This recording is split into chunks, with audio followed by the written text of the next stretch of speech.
The Book of Genesis, Chapter 1. The Creation. In the beginning God created the heavens and the earth. The earth was formless and void, and darkness was over the surface of the deep, and the Spirit of God was moving over the surface of the waters.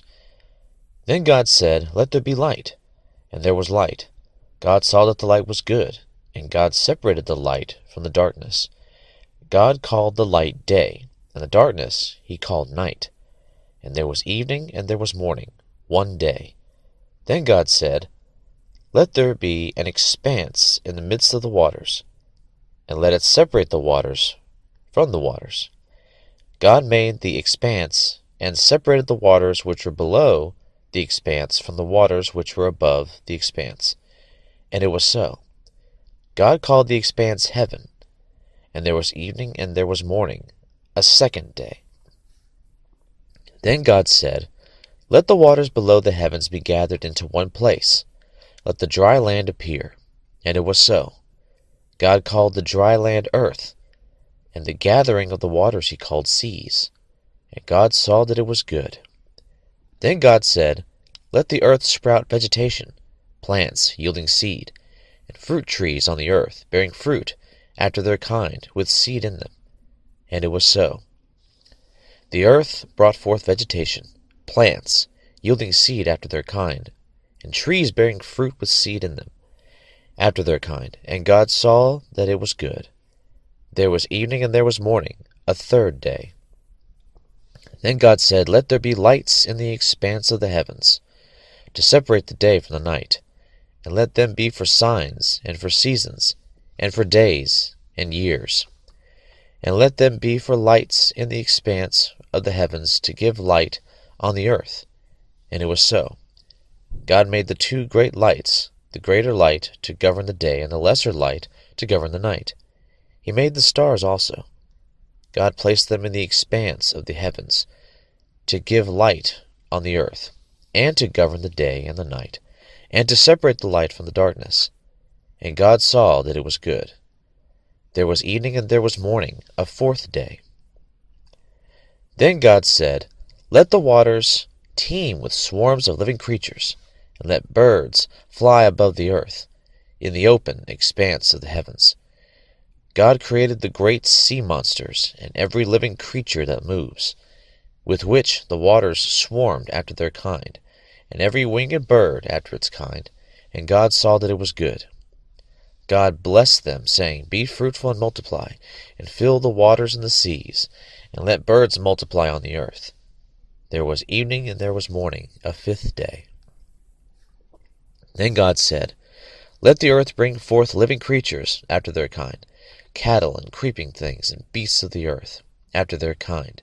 And it was so. God made the beasts of the earth after their kind, and the cattle after their kind, and everything that creeps on the ground after its kind. And God saw that it was good.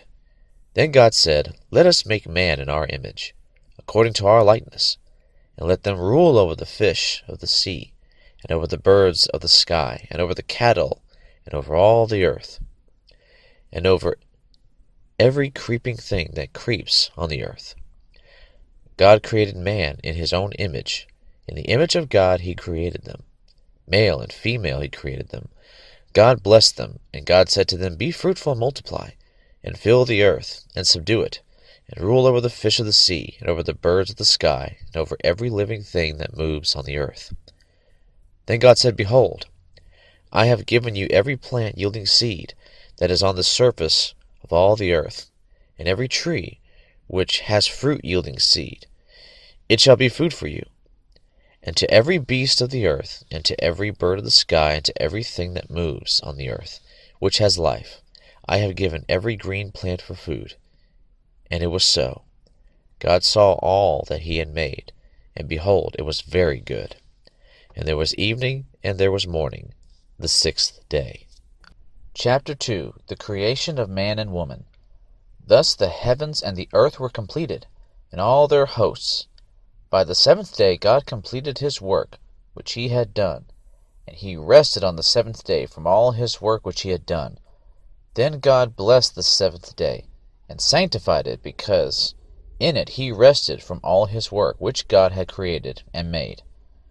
This is the account of the heavens and the earth when they were created, in the day that the Lord God made earth and heaven. Now no shrub of the field was yet in the earth, and no plant of the field had yet sprouted, for the Lord God had not sent rain upon the earth, and there was no man to cultivate the ground, but a mist used to rise from the earth and water the whole surface of the ground. Then the Lord God formed man of dust from the ground, and breathed into his nostrils the breath of life, and man became a living being. The Lord God planted a garden toward the east in Eden, and there he placed the man whom he had formed. Out of the ground the Lord God caused to grow every tree that is pleasing to the sight and good for food, the tree of life also in the midst of the garden, and the tree of the knowledge of good and evil. Now a river flowed out of Eden to water the garden, and from there it divided and became 4 rivers. The name of the first is Pishon. It flows around the whole land of Havilah, where there is gold. The gold of that land is good. The bdellium and the onyx stone are there. The name of the second river is Gihon. It flows around the whole land of Cush. The name of the third river is Tigris. It flows east of Assyria. And the fourth river is the Euphrates. Then the Lord God took the man and put him into the Garden of Eden to cultivate it and keep it. The Lord God commanded the man, saying, From any tree of the garden you may eat freely, but from the tree of the knowledge of good and evil you shall not eat, for in the day that you eat from it you will surely die. Then the Lord God said, It is not good for the man to be alone. I will make him a helper suitable for him.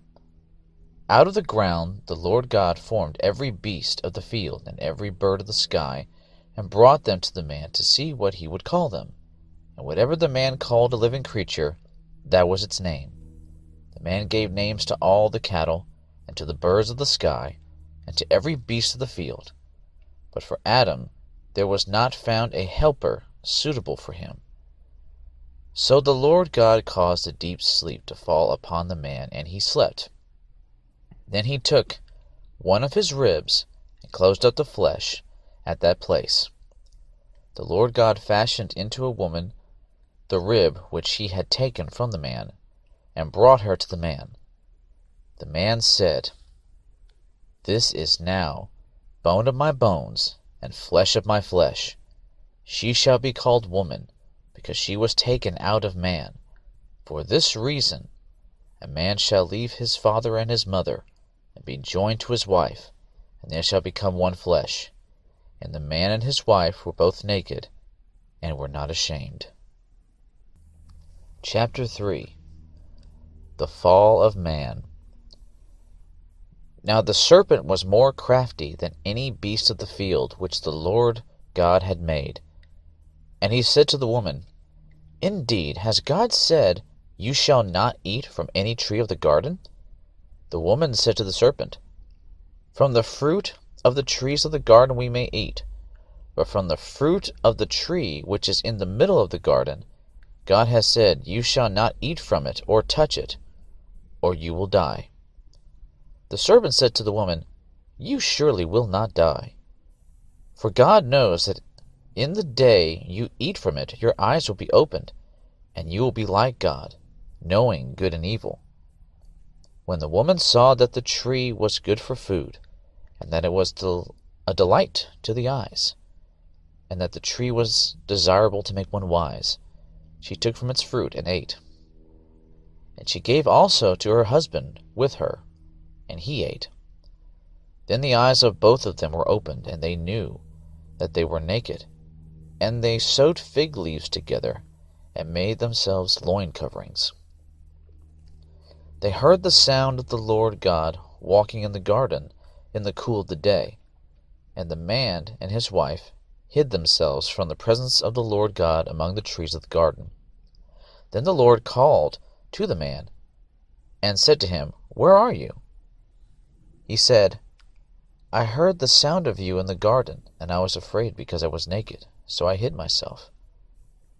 And he said, "Who told you that you were naked? Have you eaten from the tree of which I commanded you not to eat?" The man said, "The woman whom you gave to be with me, she gave me from the tree, and I ate." Then the Lord God said to the woman, "What is this you have done?" And the woman said, "The serpent deceived me, and I ate." The Lord God said to the serpent, "Because you have done this, cursed are you more than all cattle, and more than every beast of the field. On your belly you will go, and dust you will eat all the days of your life. And I will put enmity between you and the woman, and between your seed and her seed. He shall bruise you on the head, and you shall bruise him on the heel." To the woman he said, "I will greatly multiply your pain in childbirth. In pain you will bring forth children. Yet your desire will be for your husband, and he will rule over you."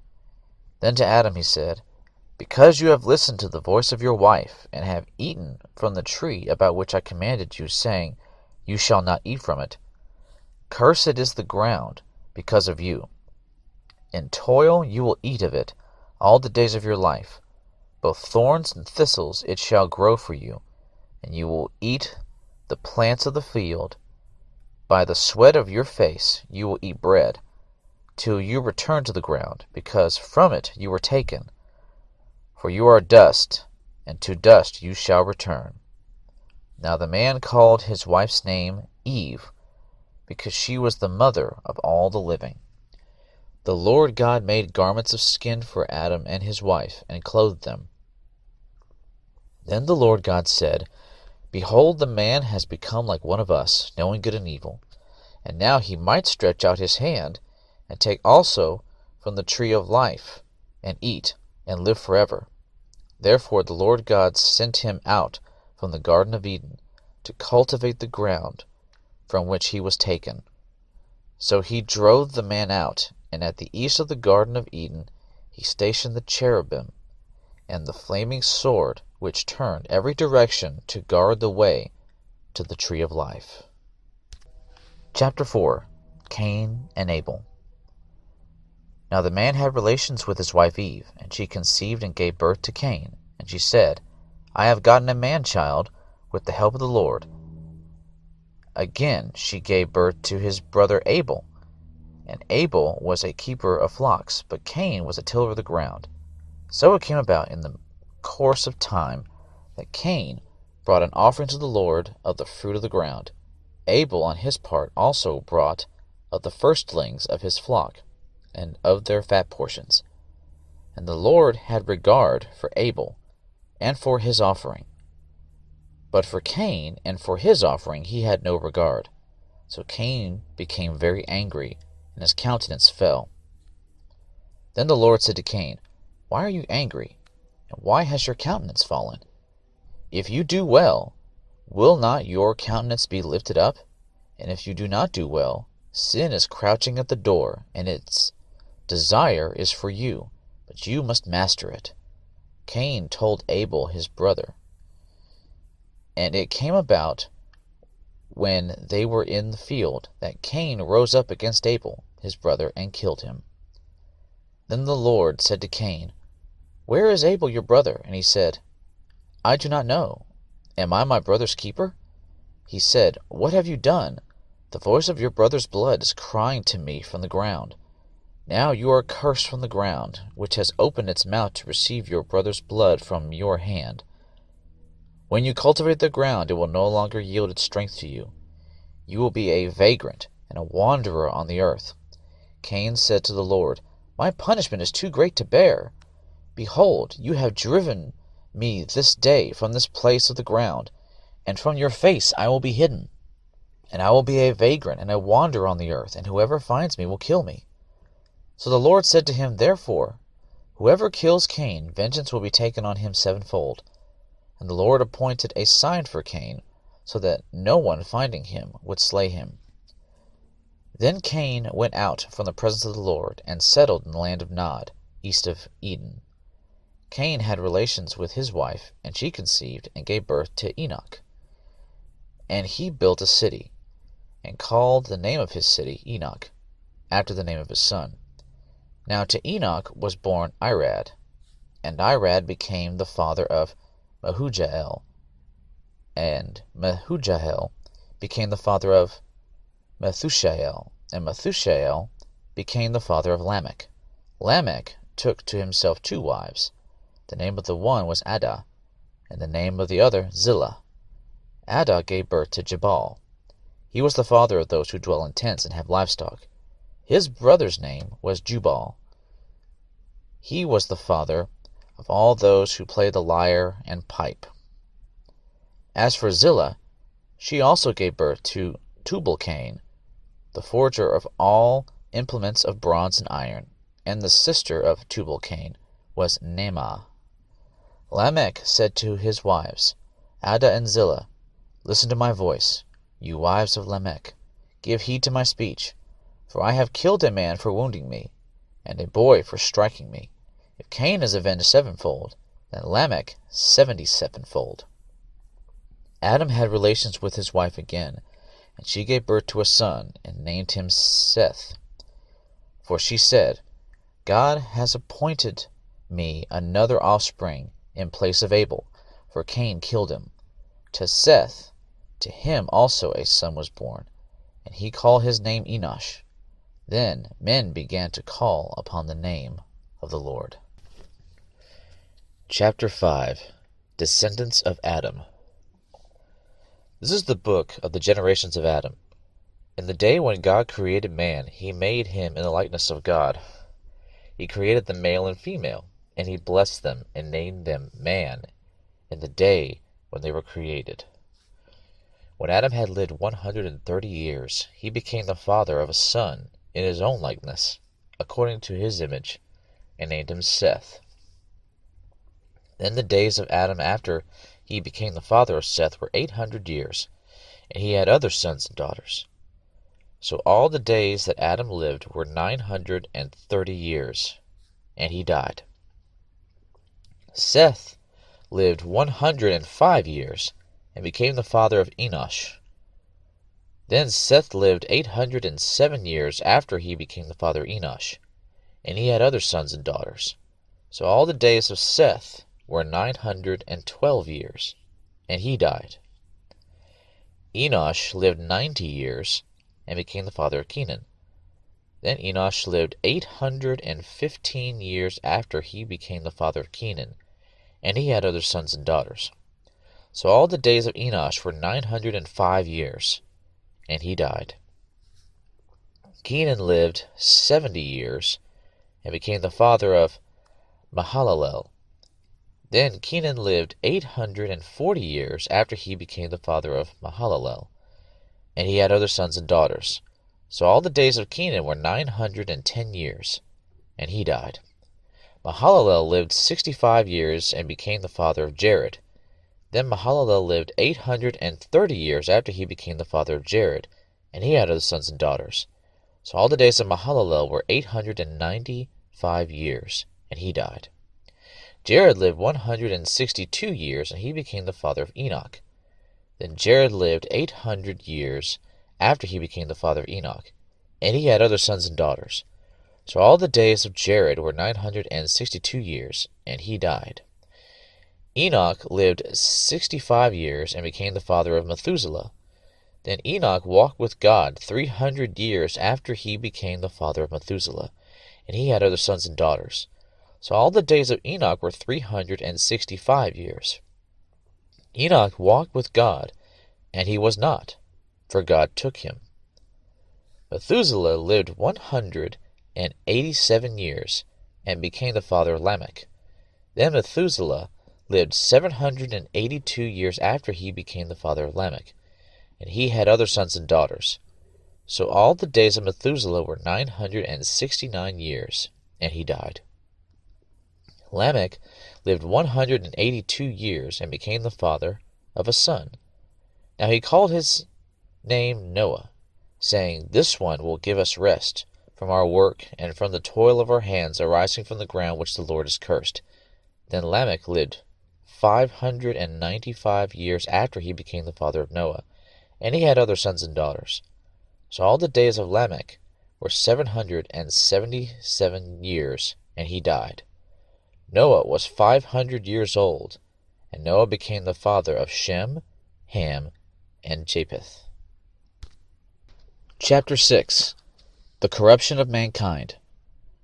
Now it came about, when men began to multiply on the face of the land, and daughters were born to them, that the sons of God saw that the daughters of men were beautiful, and they took wives for themselves, whomever they chose.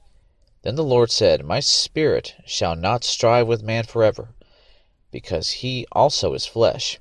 Nevertheless, his days shall be 120 years. The Nephilim were on the earth in those days, and also afterward, when the sons of God came in to the daughters of men, and they bore children to them. Those were the mighty men who were of old, men of renown. Then the Lord saw that the wickedness of man was great on the earth, and that every intent of the thoughts of his heart was only evil continually. The Lord was sorry that he had made man on the earth, and he was grieved in his heart. The Lord said, I will blot out man whom I have created from the face of the land, from man to animals to creeping things and to birds of the sky, for I am sorry that I have made them. But Noah found favor in the eyes of the Lord. These are the records of the generations of Noah. Noah was a righteous man, blameless in his time. Noah walked with God. Noah became the father of 3 sons, Shem, Ham, and Japheth. Now the earth was corrupt in the sight of God, and the earth was filled with violence. God looked on the earth, and behold, it was corrupt, for all flesh had corrupted their way upon the earth. Then God said to Noah, The end of all flesh has come before me, for the earth is filled with violence because of them, and behold, I am about to destroy them with the earth. Make for yourself an ark of gopher wood. You shall make the ark with rooms, and shall cover it inside and out with pitch. This is how you shall make it. The length of the ark 300 cubits, its breadth 50 cubits, and its height 30 cubits. You shall make a window for the ark, and finish it to a cubit from the top, and set the door of the ark in the side of it. You shall make it with lower, second, and third decks. Behold, I, even I, am bringing the flood of water upon the earth, to destroy all flesh in which is the breath of life, from under heaven. Everything that is on the earth shall perish. But I will establish my covenant with you, and you shall enter the ark, you and your sons, and your wife, and your sons' wives with you. And of every living thing of all flesh you shall bring 2 of every kind into the ark, to keep them alive with you. They shall be male and female, of the birds after their kind, and of the animals after their kind, of every creeping thing of the ground after its kind. 2 of every kind will come to you, to keep them alive. As for you, take for yourself some of all food which is edible, and gather it to yourself, and it shall be for food for you and for them. Thus Noah did, according to all that God had commanded him, so he did.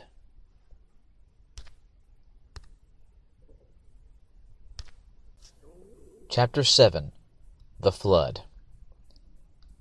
Then the Lord said to Noah, Enter the ark, you and all your household, for you alone I have seen to be righteous before me in this time.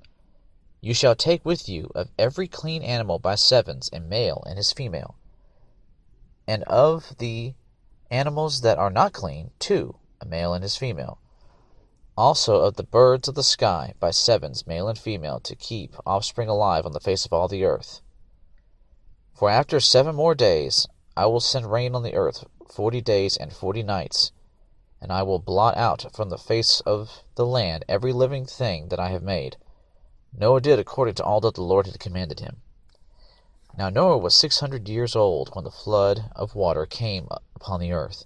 Then Noah and his sons and his wife and his sons' wives with him entered the ark because of the water of the flood. Of clean animals and animals that are not clean, and birds and everything that creeps on the ground, there went into the ark to Noah by twos, male and female, as God had commanded Noah. It came about after the 7 days that the water of the flood came upon the earth. In the 600th year of Noah's life, in the 2nd month of the 17th day of the month of the same day, all the fountains of the great deep burst open, and the floodgates of the sky were opened. The rain fell upon the earth for 40 days and 40 nights. On the very same day Noah and Shem and Ham and Japheth, the sons of Noah, and Noah's wife, and the 3 wives of his sons with them entered the ark, they and every beast after its kind, and all the cattle after their kind, and every creeping thing that creeps on the earth after its kind, and every bird after its kind, all sorts of birds. So they went into the ark to Noah by twos of all flesh, in which was the breath of life. Those that entered, male and female of all flesh, entered as God had commanded him, and the Lord closed it behind him. Then the flood came upon the earth for 40 days, and the water increased and lifted up the ark so that it rose above the earth. The water prevailed and increased greatly upon the earth, and the ark floated on the surface of the water. The water prevailed more and more upon the earth, so that all the high mountains everywhere under the heavens were covered. The water prevailed 15 cubits higher, and the mountains were covered. All flesh that moved on the earth perished, birds and cattle and beasts, and every swarming thing that swarmed upon the earth, and all mankind. Of all that was on the dry land, all in whose nostrils was the breath of the Spirit of life, died. Thus he blotted out every living thing that was upon the face of the land, from man to animals to creeping things and to birds of the sky, and they were blotted out from the earth, and only Noah was left, together with those that were with him in the ark. The water prevailed upon the earth 150 days. Chapter 8. The flood subsides. But God remembered Noah and all the beasts and all the cattle that were with him in the ark. And God caused a wind to pass over the earth, and the water subsided. Also the fountains of the deep and the floodgates of the sky were closed, and the rain from the sky was restrained, and the water receded steadily from the earth. And at the end of 150 days the water decreased. In the 7th month, on the 17th day of the month, the ark rested upon the mountains of Ararat. The water decreased steadily until the 10th month. In the 10th month, on the 1st day of the month, the tops of the mountains became visible. Then it came about, at the end of the 40 days, that Noah opened the window of the ark which he had made, and he sent out a raven, and it flew here and there until the water was dried up from the earth. Then he sent out a dove from him, to see if the water was abated from the face of the land. But the dove found no resting place for the sole of her foot. So she returned to him into the ark, for the water was on the surface of all the earth. Then he put out his hand, and took her, and brought her into the ark to himself. So he waited yet another 7 days, and again he sent out the dove from the ark. The dove came to him toward evening, and behold, in her beak was a freshly picked olive leaf. So Noah knew that the water was abated from the earth. Then he waited yet another 7 days, and sent out the dove, but she did not return to him again. Now it came about in the 601st year, in the 1st month, on the 1st of the month, the water was dried up from the earth. Then Noah removed the covering of the ark, and looked, and behold, the surface of the ground was dried up. In the 2nd month, on the 27th day of the month, the earth was dry.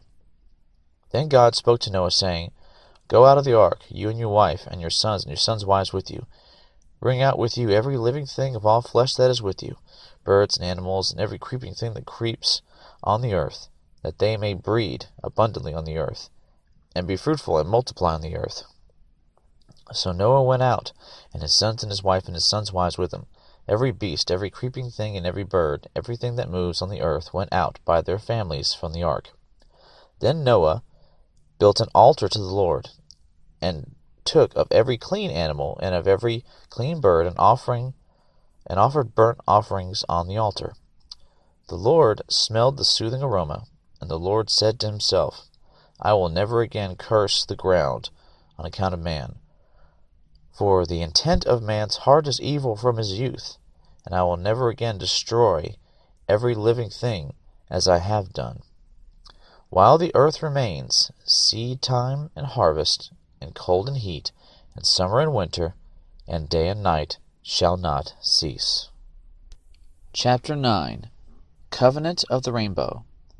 And God blessed Noah and his sons, and said to them, Be fruitful and multiply, and fill the earth. The fear of you and the terror of you will be on every beast of the earth, and on every bird of the sky, with everything that creeps on the ground, and all the fish of the sea. Into your hand they are given. Every moving thing that is alive shall be food for you. I give all to you, as I gave the green plant. Only you shall not eat flesh with its life, that is, its blood. Surely I will require your lifeblood. From every beast I will require it, and from every man's brother I will require the life of man. Whoever sheds man's blood, by man his blood shall be shed, for in the image of God he made man. As for you, be fruitful and multiply, populate the earth abundantly, and multiply in it.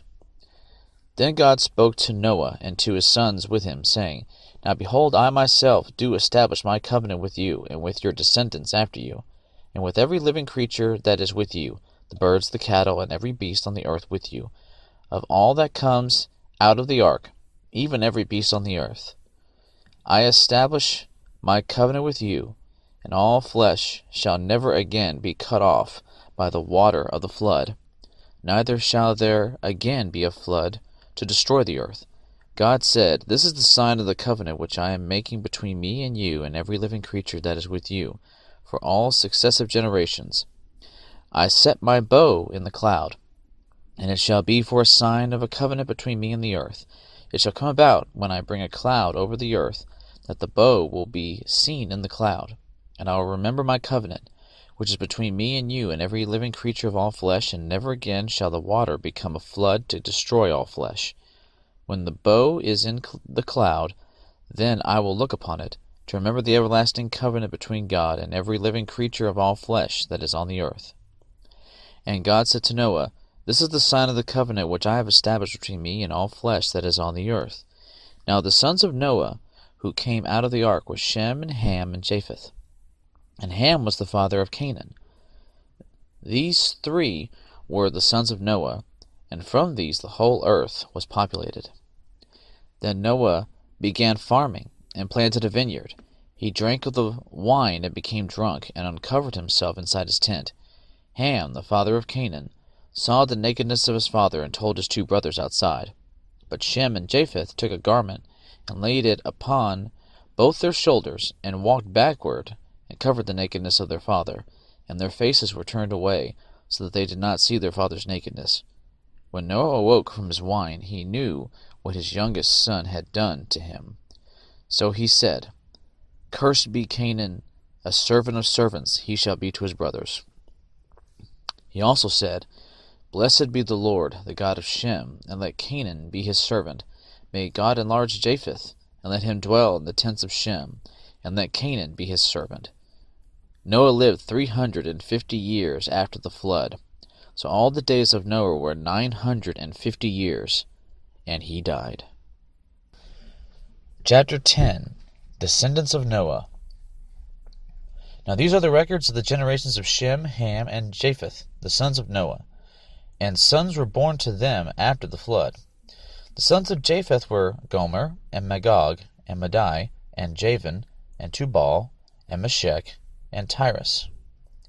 The sons of Gomer were Ashkenaz, and Riphath, and Togarmah. The sons of Javan were Elisha, and Tarshish, Kittim, and Dodanim. From these the coastlands of the nations were separated into their lands, every one according to his language, according to their families, into their nations. The sons of Ham were Cush, and Mizraim, and Put, and Canaan. The sons of Cush were Seba, and Havilah, and Sabtah, and Ramah, and Sabteca. And the sons of Rammah were Sheba and Dedan. Now Cush became the father of Nimrod. He became a mighty one on the earth. He was a mighty hunter before the Lord. Therefore it is said, like Nimrod, a mighty hunter before the Lord. The beginning of his kingdom was Babel, and Erech, and Akkad, and Calneh in the land of Shinar. From that land he went forth into Assyria, and built Nineveh, and Rehoboth-ir, and Calah, and Rezin, between Nineveh and Calah. That is the great city. Mizraim became the father of Ludim, and Anamim, and Lehabim, and Naphtuhim, and Pathrushim, and Casluhim, from which came the Philistines, and Caphtorim. Canaan became the father of Sidon, his firstborn, and Heth, and the Jebusite, and the Amorite, and the Girgashite, and the Hivite, and the Archite, and the Sinite, and the Arvadite, and the Semorite, and the Hamathite. And afterwards the families of the Canaanite were spread abroad. The territory of the Canaanite extended from Sidon as you go toward Gerar, as far as Gaza, as you go toward Sodom and Gomorrah, and Admah, and Zeboim, as far as Lasha. These are the sons of Ham, according to their families, according to their languages, by their lands, by their nations. Also to Shem, the father of all the children of Eber, and the older brother of Japheth, children were born. The sons of Shem were Elam, and Asher, and Arphaxad, and Lud, and Aram. The sons of Aram were Uz, and Hul, and Gether, and Mash. Arphaxad became the father of Shelah, and Shelah became the father of Eber. 2 sons were born to Eber. The name of one was Peleg, for in his days the earth was divided. And his brother's name was Joktan. Joktan became the father of Almodad, and Sheleph, and Hazarmaveth, and Jerah, and Hadaram, and Uzal, and Diklah, and Obal, and Abmael, and Sheba, and Ophir, and Havilah, and Jobab. All these were the sons of Joktan. Now their settlement extended from Mesha, as you go toward Sephar, the hill country of the east. These are the sons of Shem, according to their families, according to their languages, by their lands, according to their nations. These are the families of the sons of Noah, according to their genealogies, by their nations. And out of these the nations were separated on the earth after the flood. Chapter 11.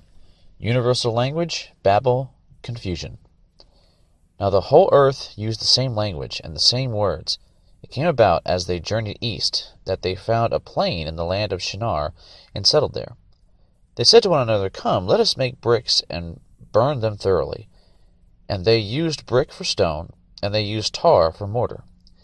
They said, Come, let us build for ourselves a city, and a tower whose top will reach into heaven. And let us make for ourselves a name. Otherwise we will be scattered abroad over the face of the whole earth. The Lord came down to see the city and the tower which the sons of men had built. The Lord said, Behold, they are one people, and they all have the same language. And this is what they began to do. And now nothing which they propose to do will be impossible for them. Come, let us go down, and there confuse their language, so that they will not understand one another's speech. So the Lord scattered them abroad from there over the face of the whole earth, and they stopped building the city. Therefore its name was called Babel, because there the Lord confused the language of the whole earth. And from there the Lord scattered them abroad over the face of the whole earth. Descendants of Shem. These are the records of the generations of Shem. Shem was 100 years old, and became the father of Arphaxad 2 years after the flood. And Shem lived 500 years after he became the father of Arphaxad, and he had other sons and daughters. Arphaxad lived 35 years, and became the father of Shelah. And Arpachshad lived 403 years after he became the father of Shelah, and he had other sons and daughters. Shelah lived 30 years and became the father of Eber. And Shelah lived 403 years after he became the father of Eber, and he had other sons and daughters. Eber lived 34 years and became the father of Peleg. And Eber lived 430 years after he became the father of Peleg, and he had other sons and daughters. Peleg lived 30 years and became the father of Reu. And Peleg lived 209 years after he became the father of Reu, and he had other sons and daughters. Reu lived 32 years and became the father of Serug. And Reu lived 207 years after he became the father of Serug, and he had other sons and daughters. Serug lived 30 years and became the father of Nahor. And Serug lived 200 years after he became the father of Nahor, and he had other sons and daughters. Nahor lived 29 years and became the father of Terah. And Nahor lived 119 years after he became the father of Terah, and he had other sons and daughters. Terah lived 70 years and became the father of Abram, Nahor, and Haran. Now these are the records of the generations of Terah. Terah became the father of Abram, Nahor, and Haran became the father of Lot. Haran died in the presence of his father Terah in the land of his birth in Ur of the Chaldeans. Abram and Nahor took wives for themselves. The name of Abram's wife was Sarai, and the name of Nahor's wife was Milcah, the daughter of Haran, the father of Milcah and Iscah. Sarai was barren, she had no child. Terah took Abram his son, and Lot the son of Haran, his grandson, and Sarai his daughter-in-law, his son Abram's wife, and they went out together from Ur of the Chaldeans in order to enter the land of Canaan. And they went as far as Haran, and settled there. The days of Terah were 205 years, and Terah died in Haran. Chapter 12. Abram journeys to Egypt. Now the Lord said to Abram, Go forth from your country, and from your relatives, and from your father's house, to the land which I will show you. And I will make you a great nation, and I will bless you, and make your name great, and so you shall be a blessing. And I will bless those who bless you, and the one who curses you I will curse. And in you all the families of the earth will be blessed. So Abram went forth, as the Lord had spoken to him, and Lot went with him. Now Abram was 75 years old when he departed from Haran. Abram took Sarai his wife, and Lot his nephew, and all their possessions which they had accumulated, and the persons which they had acquired in Haran, and they set out for the land of Canaan. Thus they came to the land of Canaan. Abram passed through the land as far as the site of Shechem, to the oak of Moreh. Now the Canaanite was then in the land. The Lord appeared to Abram and said, To your descendants I will give this land. So he built an altar there to the Lord who had appeared to him. Then he proceeded from there to the mountain on the east of Bethel, and pitched his tent with Bethel on the west and Ai on the east. And there he built an altar to the Lord and called upon the name of the Lord. Abram journeyed on, continuing toward the Negev. Now there was a famine in the land, so Abram went down to Egypt to sojourn there, for the famine was severe in the land. It came about when he came near to Egypt, that he said to Sarai his wife, See now, I know that you are a beautiful woman, and when the Egyptians see you, they will say, This is his wife, and they will kill me, but they will let you live. Please say that you are my sister, so that it may go well with me because of you, and that I may live on account of you. It came about when Abram came into Egypt, the Egyptians saw that the woman was very beautiful. Pharaoh's officials saw her and praised her to Pharaoh, and the woman was taken into Pharaoh's house. Therefore he treated Abram well for her sake, and gave him sheep and oxen and donkeys and male and female servants and female donkeys and camels. But the Lord struck Pharaoh and his house with great plagues because of Sarai, Abram's wife. Then Pharaoh called Abram and said, What is this you have done to me? Why did you not tell me that she was your wife? Why did you say she is my sister, so that I took her for my wife? Now then, here is your wife, take her and go. Pharaoh commanded his men concerning him, and they escorted him away with his wife and all that belonged to him. Chapter 13. Abram and Lot. So Abram went up from Egypt to the Negev, he and his wife, and all that belonged to him, and Lot with him. Now Abram was very rich in livestock, in silver and in gold. He went on his journeys from the Negev as far as Bethel, to the place where his tent had been at the beginning, between Bethel and Ai, to the place of the altar which he had made there formerly. And there Abram called on the name of the Lord. Now Lot, who went with Abram, also had flocks and herds and tents. And the land could not sustain them, while dwelling together, for their possessions were so great that they were not able to remain together. And there was strife between the herdsmen of Abram's livestock and the herdsmen of Lot's livestock. Now the Canaanite and the Perizzite were dwelling there in the land. So Abram said to Lot, Please let there be no strife between you and me, nor between my herdsmen and your herdsmen, for we are brothers. Is not the whole land before you? Please separate from me. If to the left, then I will go to the right, or to the right, then I will go to the left. Lot lifted up his eyes and saw all the valley of the Jordan, and it was well watered everywhere. This was before the Lord destroyed Sodom and Gomorrah. Like the garden of the Lord, like the land of Egypt as you go to Zoar. So Lot chose for himself all the valley of the Jordan, and Lot journeyed eastward. Thus they separated from each other. Abram settled in the land of Canaan, while Lot settled in the cities of the valley, and moved his tents as far as Sodom. Now the men of Sodom were wicked exceedingly, and sinners against the Lord. The Lord said to Abram, after Lot had separated from him, Now lift up your eyes, and look from the place where you are, northward, and southward, and eastward, and westward. For all the land which you see, I will give it to you, and to your descendants forever. I will make your descendants as the dust of the earth, so that if anyone can number the dust of the earth, then your descendants can also be numbered. Arise, walk about the land through its length and breadth, for I will give it to you. Then Abram moved his tent, and came and dwelt by the oaks of Mamre, which are in Hebron, and there he built an altar to the Lord. Chapter 14. War of the Kings. And it came about in the days of Amraphel king of Shinar, Arioch king of Elasar, Kedorlaomer king of Elam, and Tidal king of Goim, that they made war with Bera king of Sodom, and with Birsha king of Gomorrah, Shinab king of Admah, and Shemeber king of Zeboim, and the king of Bela, that is Zoar. All these came as allies to the valley of Siddim, that is the Salt Sea.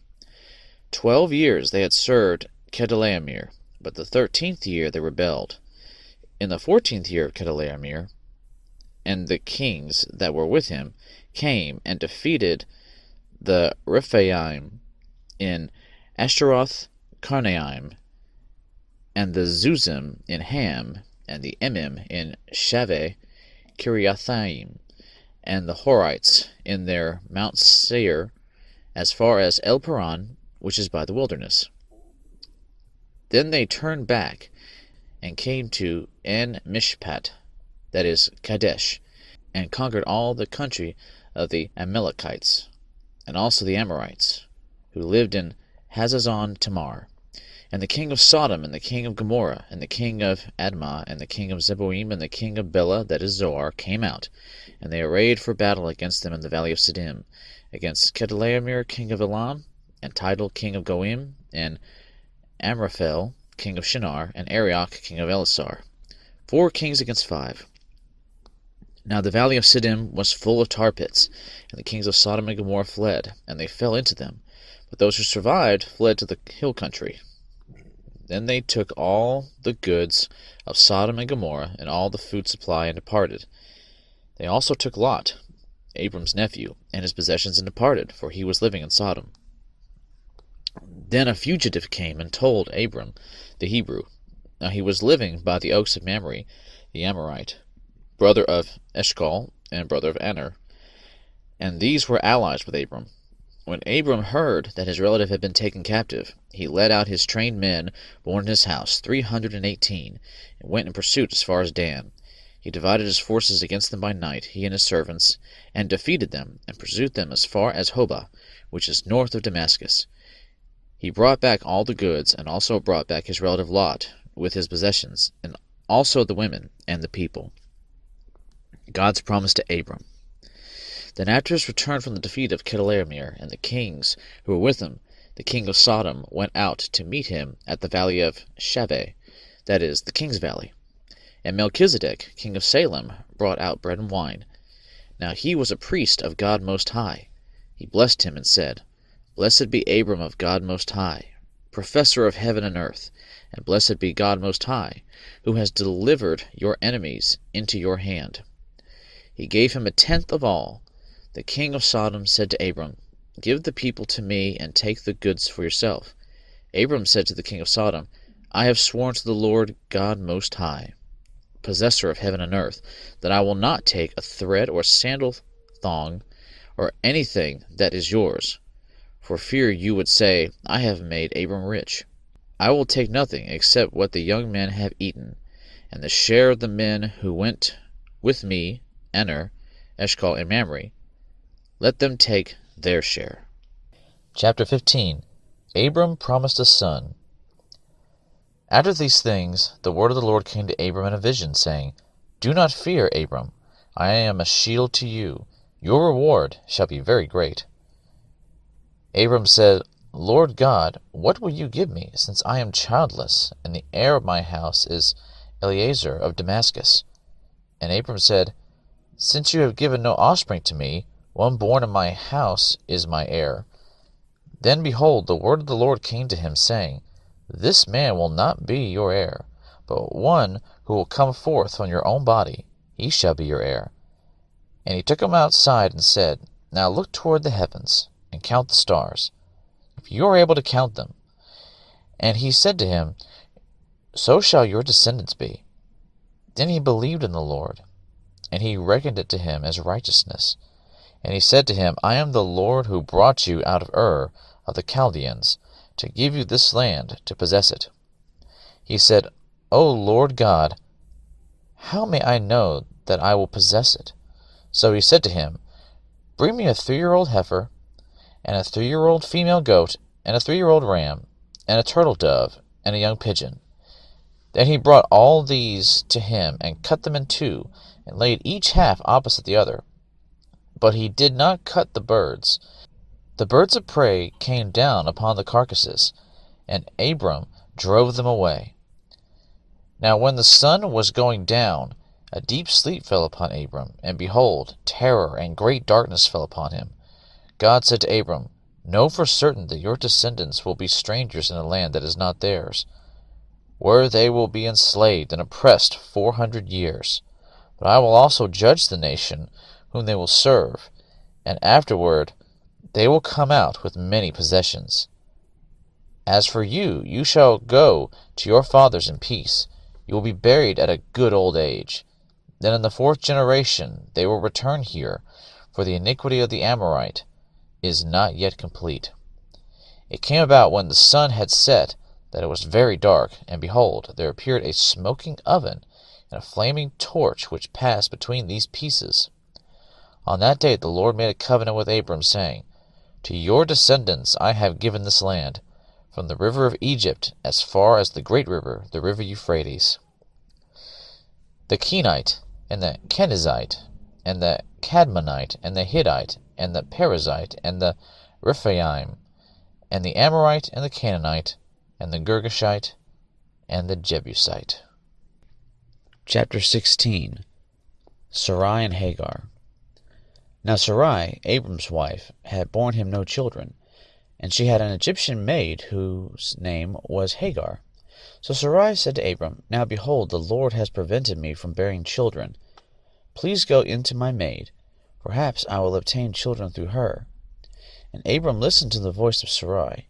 After Abram had lived 10 years in the land of Canaan, Abram's wife Sarai took Hagar the Egyptian, her maid, and gave her to her husband Abram as his wife. He went into Hagar, and she conceived. And when she saw that she had conceived, her mistress was despised in her sight. And Sarai said to Abram, May the wrong done me be upon you.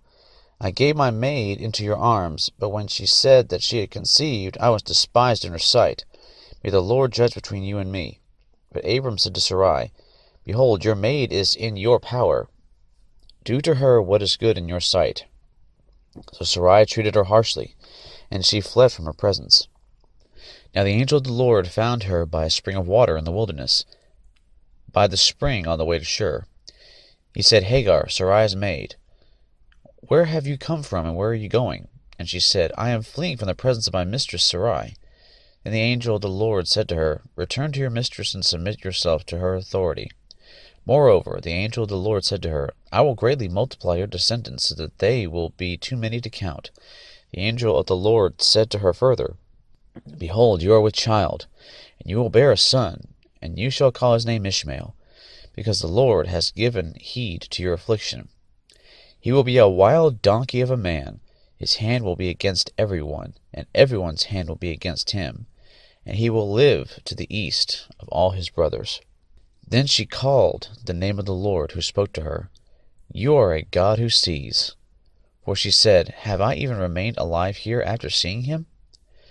Therefore the well was called Bir Lahai Roi. Behold, it is between Kadesh and Bered. So Hagar bore Abram a son, and Abram called the name of his son, whom Hagar bore, Ishmael. Abram was 86 years old when Hagar bore Ishmael to him. Chapter 17. Abraham and the Covenant of Circumcision. Now when Abram was 99 years old, the Lord appeared to Abram and said to him, I am God Almighty. Walk before me, and be blameless. I will establish my covenant between me and you, and I will multiply you exceedingly. Abram fell on his face, and God talked with him, saying, As for me, behold, my covenant is with you, and you will be the father of a multitude of nations.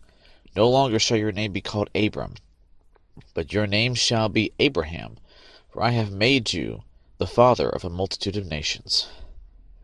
I will make you exceedingly fruitful, and I will make nations of you, and kings will come forth from you. I will establish my covenant between me and you, and your descendants after you, throughout their generations, for an everlasting covenant, to be God to you and to your descendants after you. I will give to you and to your descendants after you the land of your sojournings, all the land of Canaan, for an everlasting possession, and I will be their God. God said further to Abraham, Now as for you, you shall keep my covenant, you and your descendants after you throughout their generations. This is my covenant, which you shall keep, between me and you and your descendants after you. Every male among you shall be circumcised, and you shall be circumcised in the flesh of your foreskin, and it shall be the sign of the covenant between me and you. And every male among you who is 8 days old shall be circumcised throughout your generations. A servant who is born in the house, or who is bought with money from any foreigner who is not of your descendants. A servant who is born in your house, or who is bought with your money, shall surely be circumcised. Thus shall my covenant be in your flesh, for an everlasting covenant. But an uncircumcised male, who is not circumcised in the flesh of his foreskin, that person shall be cut off from his people. He has broken my covenant. Then God said to Abraham, As for Sarai your wife, you shall not call her name Sarai, but Sarah shall be her name. I will bless her, and indeed I will give you a son by her. Then I will bless her, and she shall be a mother of nations. Kings of peoples will come from her. Then Abraham fell on his face and laughed, and said in his heart, Will a child be born to a man 100 years old? And will Sarah, who is 90 years old, bear a child? And Abraham said to God, Oh, that Ishmael might live before you. But God said, No, but Sarah your wife will bear you a son, and you shall call his name Isaac. And I will establish my covenant with him for an everlasting covenant for his descendants after him. As for Ishmael, I have heard you. Behold, I will bless him, and I will make him fruitful, and will multiply him exceedingly. He shall become the father of 12 princes, and I will make him a great nation. But my covenant I will establish with Isaac, whom Sarah will bear to you at this season next year." When he finished talking with him, God went up from Abraham. Then Abraham took Ishmael his son, and all the servants who were born in his house, and all who were bought with his money, every male among the men of Abraham's household, and circumcised the flesh of their foreskin in the very same day, as God had said to him. Now Abraham was 99 years old when he was circumcised in the flesh of his foreskin, and Ishmael his son was 13 years old when he was circumcised in the flesh of his foreskin. In the very same day Abraham was circumcised, and Ishmael his son. All the men of his household, who were born in the house, or bought with money from a foreigner, were circumcised with him. Chapter 18. Birth of Isaac Promised. Now the Lord appeared to him by the oaks of Mamre, while he was sitting at the tent door in the heat of the day. When he lifted up his eyes and looked, behold, 3 men were standing opposite him. And when he saw them, he ran from the tent door to meet them, and bowed himself to the earth, and said, "My Lord, if now I have found favor in your sight, please do not pass your servant by. Please let a little water be brought, and wash your feet, and rest yourselves under the tree, and I will bring a piece of bread, that you may refresh yourselves. After that you may go on, since you have visited your servant." And they said, "So do as you have said." So Abraham hurried into the tent to Sarah, and said, "Quickly, prepare 3 measures of fine flour, knead it, and make bread cakes."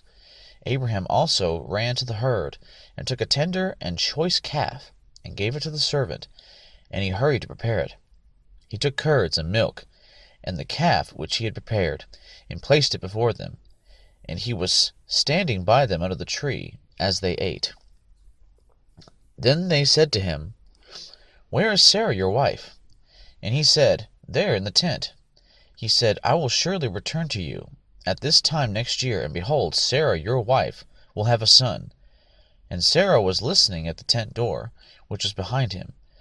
Now Abraham and Sarah were old, advanced in age. Sarah was past childbearing. Sarah laughed to herself, saying, "After I have become old, shall I have pleasure, my Lord being old also?" And the Lord said to Abraham, "Why did Sarah laugh, saying, 'Shall I indeed bear a child when I am so old?' Is anything too difficult for the Lord? At the appointed time I will return to you, at this time next year, and Sarah will have a son." Sarah denied it, however, saying, "I did not laugh," for she was afraid. And he said, "No, but you did laugh." Then the men rose up from there, and looked down toward Sodom, and Abraham was walking with them to send them off. The Lord said, "Shall I hide from Abraham what I am about to do? Since Abraham will surely become a great and mighty nation, and in him all the nations on the earth will be blessed. For I have chosen him, so that he may command his children, and his household after him, to keep the way of the Lord by doing righteousness and justice, so that the Lord may bring upon Abraham what he has spoken about him." And the Lord said, "The outcry of Sodom and Gomorrah is indeed great, and their sin is exceedingly grave. I will go down now, and see if they have done entirely according to its outcry, which has come to me, and if not, I will know." Then the men turned away from there, and went toward Sodom, while Abraham was still standing before the Lord. Abraham came near and said, "Will you indeed sweep away the righteous with the wicked? Suppose there are 50 righteous within the city. Will you indeed sweep it away, and not spare the place for the sake of the 50 righteous who are in it? Far be it from you to do such a thing, to slay the righteous with the wicked, so that the righteous and the wicked are treated alike. Far be it from you.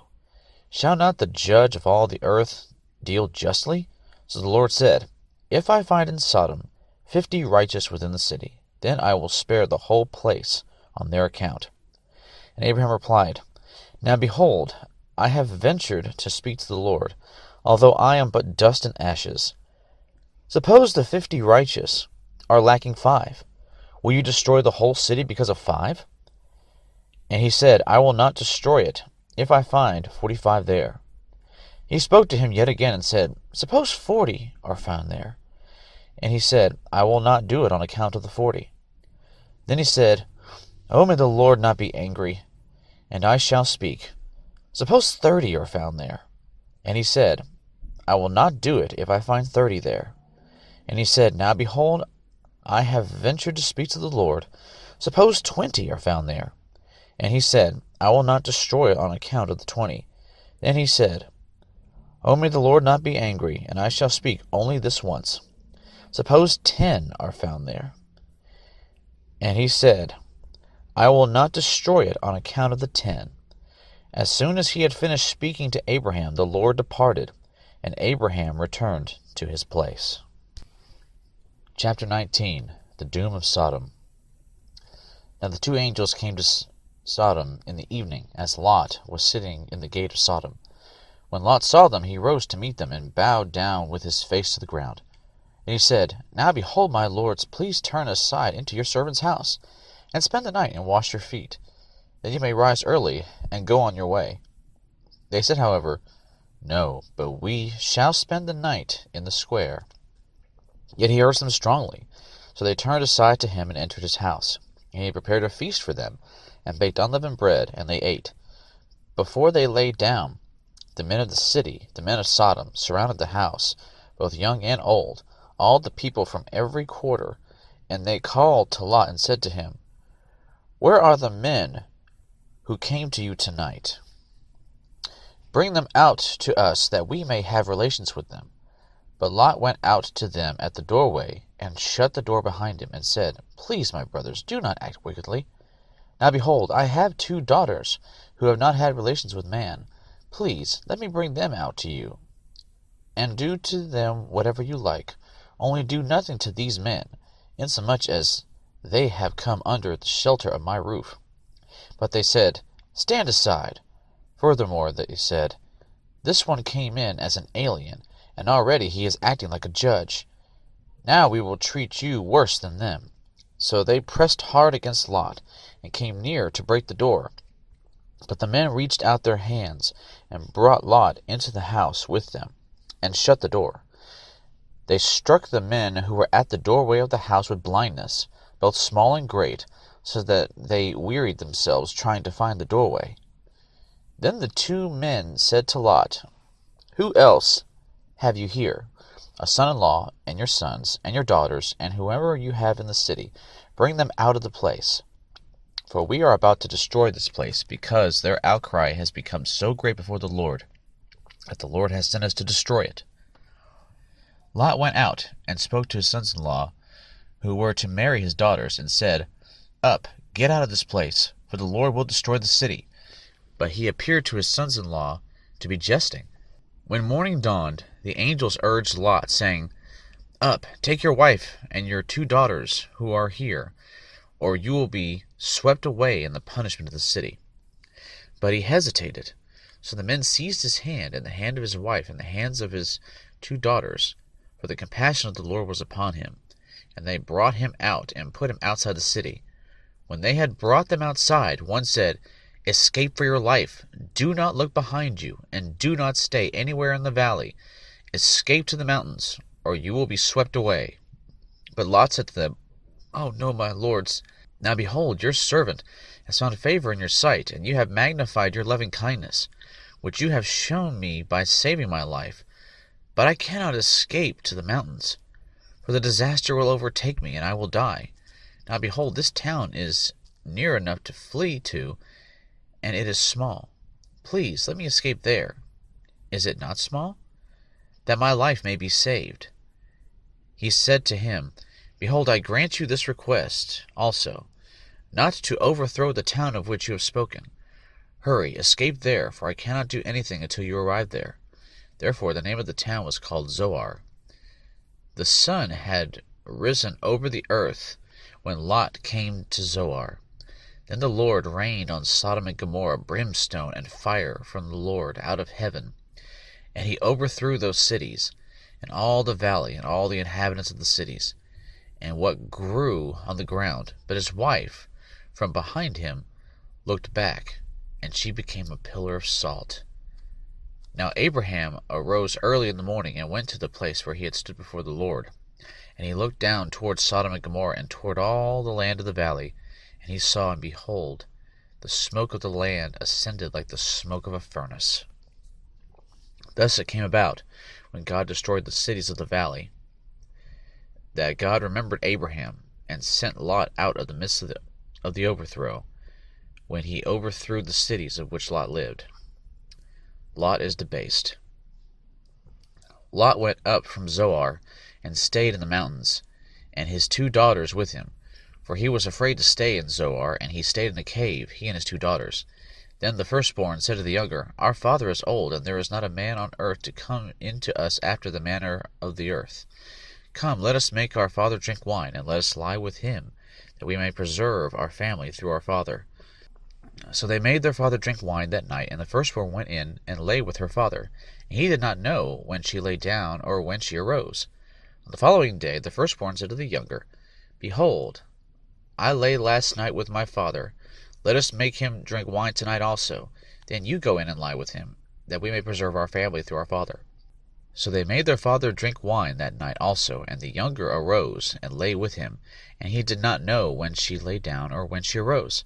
Thus both the daughters of Lot were with child by their father. The firstborn bore a son, and called his name Moab. He is the father of the Moabites to this day. As for the younger, she also bore a son, and called his name Ben-Ammi. He is the father of the sons of Ammon to this day. Chapter 20. Abraham's treachery. Now Abraham journeyed from there toward the land of the Negev, and settled between Kadesh and Shur. Then he sojourned in Gerar. Abraham said of Sarah his wife, She is my sister. So Abimelech king of Gerar sent and took Sarah. But God came to Abimelech in a dream of the night, and said to him, Behold, you are a dead man because of the woman whom you have taken, for she is married. Now Abimelech had not come near her, and he said, Lord, will you slay a nation, even though blameless? Did he not himself say to me, She is my sister? And she herself said, He is my brother. In the integrity of my heart and the innocence of my hands I have done this. Then God said to him in the dream, Yes, I know that in the integrity of your heart you have done this, and I also kept you from sinning against me. Therefore I did not let you touch her. Now therefore restore the man's wife, for he is a prophet, and he will pray for you, and you will live. But if you do not restore her, know that you shall surely die, you and all who are yours. So Abimelech arose early in the morning, and called all his servants, and told all these things in their hearing, and the men were greatly frightened. Then Abimelech called Abraham, and said to him, What have you done to us? And how have I sinned against you, that you have brought on me and on my kingdom a great sin?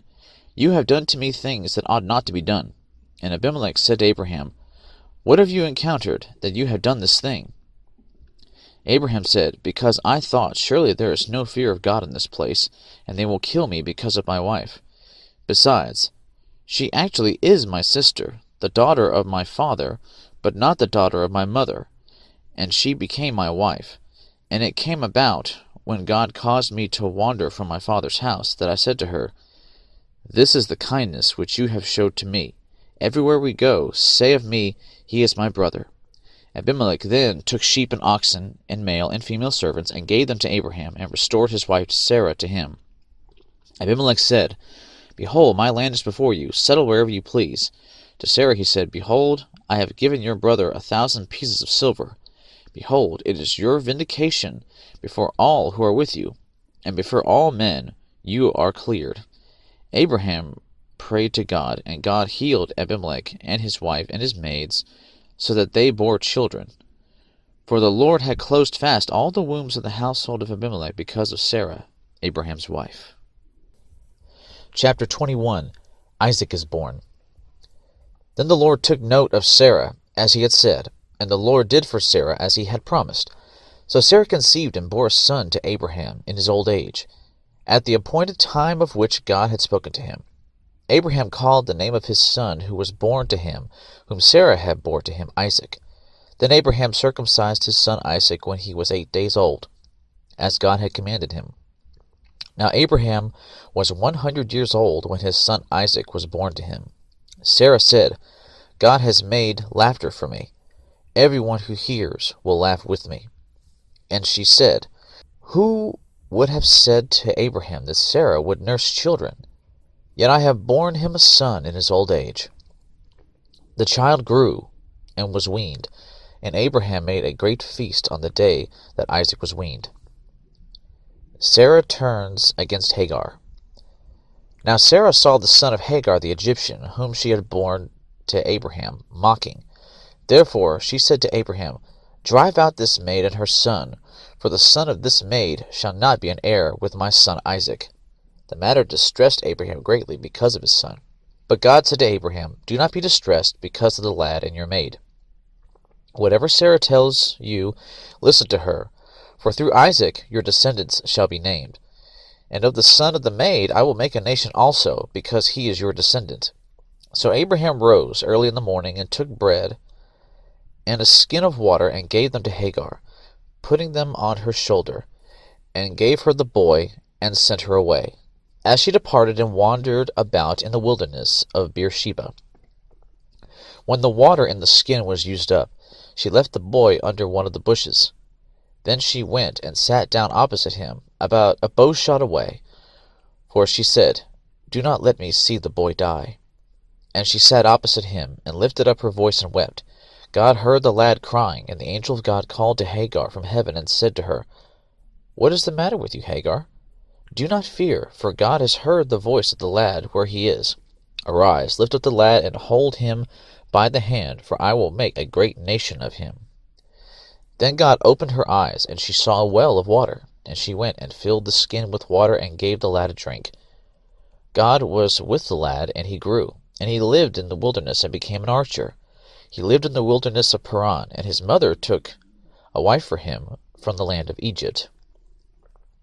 Covenant with Abimelech. Now it came about at that time that Abimelech and Pichol, the commander of his army, spoke to Abraham, saying, God is with you in all that you do. Now therefore swear to me here by God that you will not deal falsely with me, or with my offspring, or with my posterity, but according to the kindness that I have shown to you, you shall show to me and to the land in which you have sojourned. Abraham said, I swear it. But Abraham complained to Abimelech because of the well of water which the servants of Abimelech had seized. And Abimelech said, I do not know who has done this thing. You did not tell me, nor did I hear of it until today. Abraham took sheep and oxen, and gave them to Abimelech, and the two of them made a covenant. Then Abraham sent 7 ewe lambs of the flock by themselves. Abimelech said to Abraham, What do these 7 ewe lambs mean, which you have set by themselves? He said, You shall take these 7 ewe lambs from my hand, so that it may be a witness to me that I dug this well. Therefore he called that place Beersheba, because there the two of them took an oath. So they made a covenant at Beersheba, and Abimelech and Pichol, the commander of his army, arose and returned to the land of the Philistines. Abraham planted a tamarisk tree at Beersheba, and there he called on the name of the Lord, the everlasting God. And Abraham sojourned in the land of the Philistines for many days. Chapter 22. The offering of Isaac. Now it came about after these things that God tested Abraham, and said to him, Abraham. And he said, Here I am. He said, Take now your son, your only son, whom you love, Isaac, and go to the land of Moriah, and offer him there as a burnt offering on one of the mountains, of which I will tell you. So Abraham rose early in the morning, and saddled his donkey, and took 2 of his young men with him, and Isaac his son. And he split wood for the burnt offering, and arose, and went to the place of which God had told him. On the 3rd day Abraham raised his eyes, and saw the place from a distance. Abraham said to his young men, Stay here with the donkey, and I and the lad will go over there, and we will worship and return to you. Abraham took the wood of the burnt offering, and laid it on Isaac his son, and he took in his hand the fire and the knife. So the two of them walked on together. Isaac spoke to Abraham his father, and said, My father. And he said, Here I am, my son. And he said, Behold, the fire and the wood, but where is the lamb for the burnt offering? Abraham said, God will provide for himself the lamb for the burnt offering, my son. So the two of them walked on together. Then they came to the place of which God had told him, and Abraham built the altar there, and arranged the wood, and bound his son Isaac, and laid him on the altar, on top of the wood. Abraham stretched out his hand, and took the knife to slay his son. But the angel of the Lord called to him from heaven, and said, Abraham, Abraham. And he said, Here I am. He said, Do not stretch out your hand against the lad, and do nothing to him. For now I know that you fear God, since you have not withheld your son, your only son, from me. Then Abraham raised his eyes and looked, and behold, behind him a ram caught in the thickets by his horns. And Abraham went and took the ram, and offered him up for a burnt offering in the place of his son. Abraham called the name of that place, The Lord will provide. As it is said to this day, In the mount of the Lord it will be provided. Then the angel of the Lord called to Abraham a second time from heaven, and said, By myself I have sworn, declares the Lord, because you have done this thing, and have not withheld your son, your only son. Indeed, I will greatly bless you, and I will greatly multiply your seed as the stars of the heavens, and as the sand which is on the seashore. And your seed shall possess the gate of their enemies. In your seed all the nations of the earth shall be blessed, because you have obeyed my voice. So Abraham returned to his young men, and they arose and went together to Beersheba. And Abraham lived at Beersheba. Now it came about after these things, that it was told Abraham, saying, Behold, Milcah also has borne children to your brother Nahor, Uz his firstborn, and Buz his brother, and Kemuel the father of Aram, and Chesed, and Hazo, and Pildash, and Jidlaph, and Bethuel. Bethuel became the father of Rebekah. These 8 Milcah bore to Nahor, Abraham's brother. His concubine, whose name was Reumah, also bore Tebah, and Gaham, and Tahash, and Maachah. Chapter 23. Death and Burial of Sarah. Now Sarah lived 127 years. These were the years of the life of Sarah. Sarah died in Kiriath Arba, that is Hebron, in the land of Canaan. And Abraham went in to mourn for Sarah, and to weep for her. Then Abraham rose from before his dead, and spoke to the sons of Heth, saying, I am a stranger and a sojourner among you. Give me a burial site among you, that I may bury my dead out of my sight. The sons of Heth answered Abraham, saying to him, Hear us, my lord, you are a mighty prince among us. Bury your dead in the choicest of our graves. None of us will refuse you his grave for burying your dead. So Abraham rose and bowed to the people of the land, the sons of Heth. And he spoke with them, saying, If it is your wish for me to bury my dead out of my sight, hear me, and approach Ephron the son of Zohar for me, that he may give me the cave of Machpelah, which he owns, which is at the end of his field. For the full price let him give it to me in your presence for a burial site. Now Ephron was sitting among the sons of Heth, and Ephron the Hittite answered Abraham in the hearing of the sons of Heth, even of all who went in at the gate of his city, saying, No, my lord, hear me. I give you the field, and I give you the cave that is in it. In the presence of the sons of my people I give it to you. Bury your dead. And Abraham bowed before the people of the land. He spoke to Ephron in the hearing of the people of the land, saying, If you will only please listen to me, I will give the price of the field. Accept it from me, that I may bury my dead there. Then Ephron answered Abraham, saying to him, My lord, listen to me. A piece of land worth 400 shekels of silver, what is that between me and you? So bury your dead. Abraham listened to Ephron, and Abraham weighed out for Ephron the silver which he had named, in the hearing of the sons of Heth, 400 shekels of silver, commercial standard. So Ephron's field, which was in Machpelah, which faced Mamre, the field and cave which was in it, and all the trees which were in the field, that were within all the confines of its border, were deeded over to Abraham for a possession in the presence of the sons of Heth, before all who went in at the gate of his city. After this Abraham buried Sarah his wife in the cave of the field at Machpelah, facing Mamre, that is, Hebron, in the land of Canaan. So the field and the cave that is in it were deeded over to Abraham for a burial site by the sons of Heth. Chapter 24. A bride for Isaac. Now Abraham was old, advanced in age, and the Lord had blessed Abraham in every way.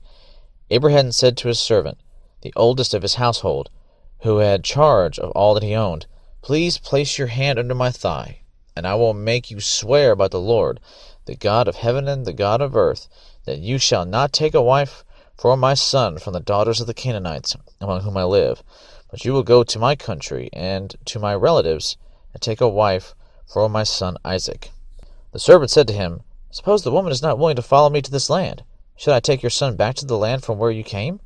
Then Abraham said to him, Beware that you do not take my son back there.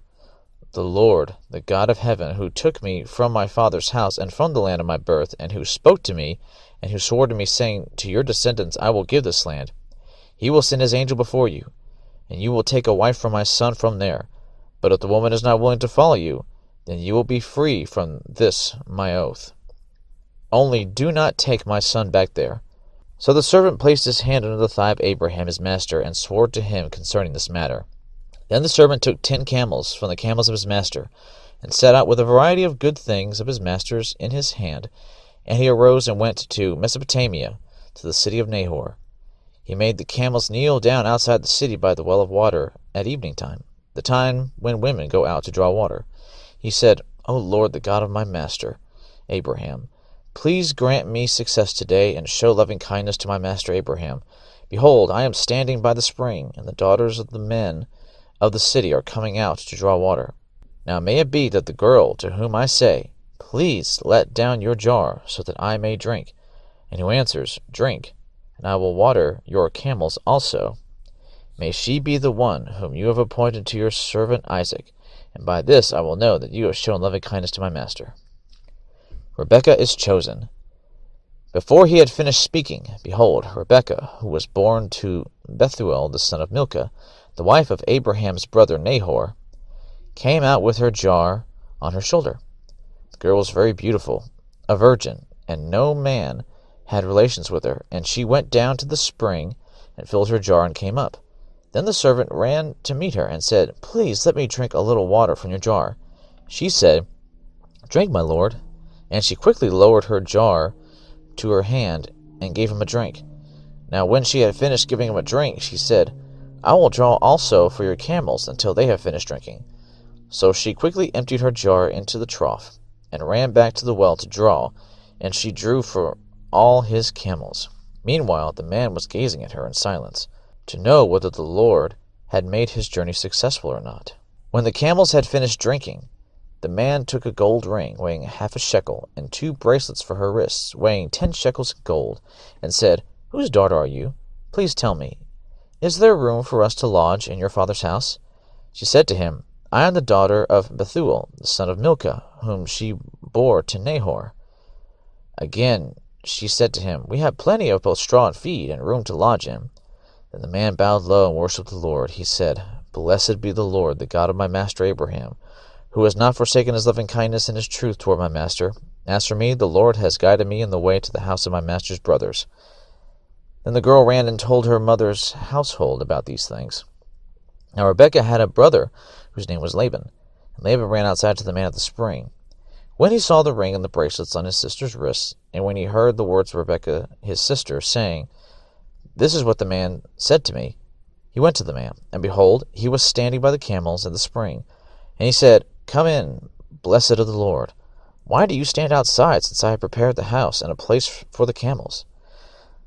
So the man entered the house. Then Laban unloaded the camels, and he gave straw and feed to the camels, and water to wash his feet, and the feet of the men whom were with him. But when food was set before him to eat, he said, I will not eat until I have told my business. And he said, Speak on. So he said, I am Abraham's servant. The Lord has greatly blessed my master, so that he has become rich. And he has given him flocks and herds, and silver and gold, and servants and maids, and camels and donkeys. Now Sarah my master's wife bore a son to my master in her old age. He has given him all that he has. My master made me swear, saying, You shall not take a wife for my son from the daughters of the Canaanites, in whose land I live. But you shall go to my father's house and to my relatives, and take a wife for my son. I said to my master, Suppose the woman does not follow me. He said to me, The Lord, before whom I have walked, will send his angel with you to make your journey successful. And you will take a wife for my son from my relatives and from my father's house. Then you will be freed from my oath when you come to my relatives. And if they do not give her to you, you will be free from my oath.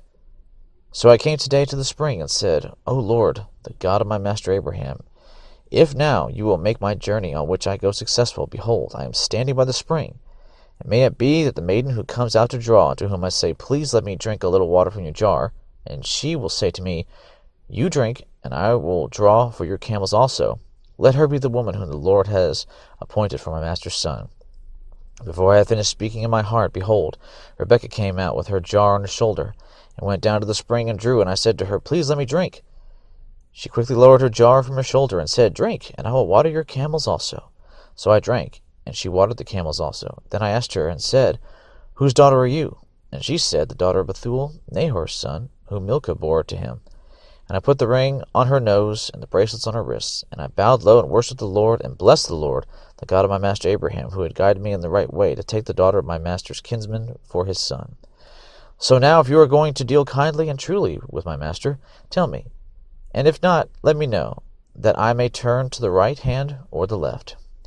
Then Laban and Bethuel replied, The matter comes from the Lord, so we cannot speak to you bad or good. Here is Rebekah before you. Take her and go, and let her be the wife of your master's son, as the Lord has spoken. When Abraham's servant heard their words, he bowed himself to the ground before the Lord. The servant brought out articles of silver and articles of gold and garments, and gave them to Rebekah. He also gave precious things to her brother and to her mother. Then he and the men who were with him ate and drank, and spent the night. When they arose in the morning, he said, Send me away to my master. But her brother and her mother said, Let the girl stay with us a few days, say 10. Afterwards she may go. He said to them, Do not delay me, since the Lord has prospered my way. Send me away, that I may go to my master. And they said, We will call the girl and consult her wishes. Then they called Rebekah and said to her, Will you go with this man? And she said, I will go. Thus they sent away their sister Rebekah and her nurse with Abraham's servant and his men.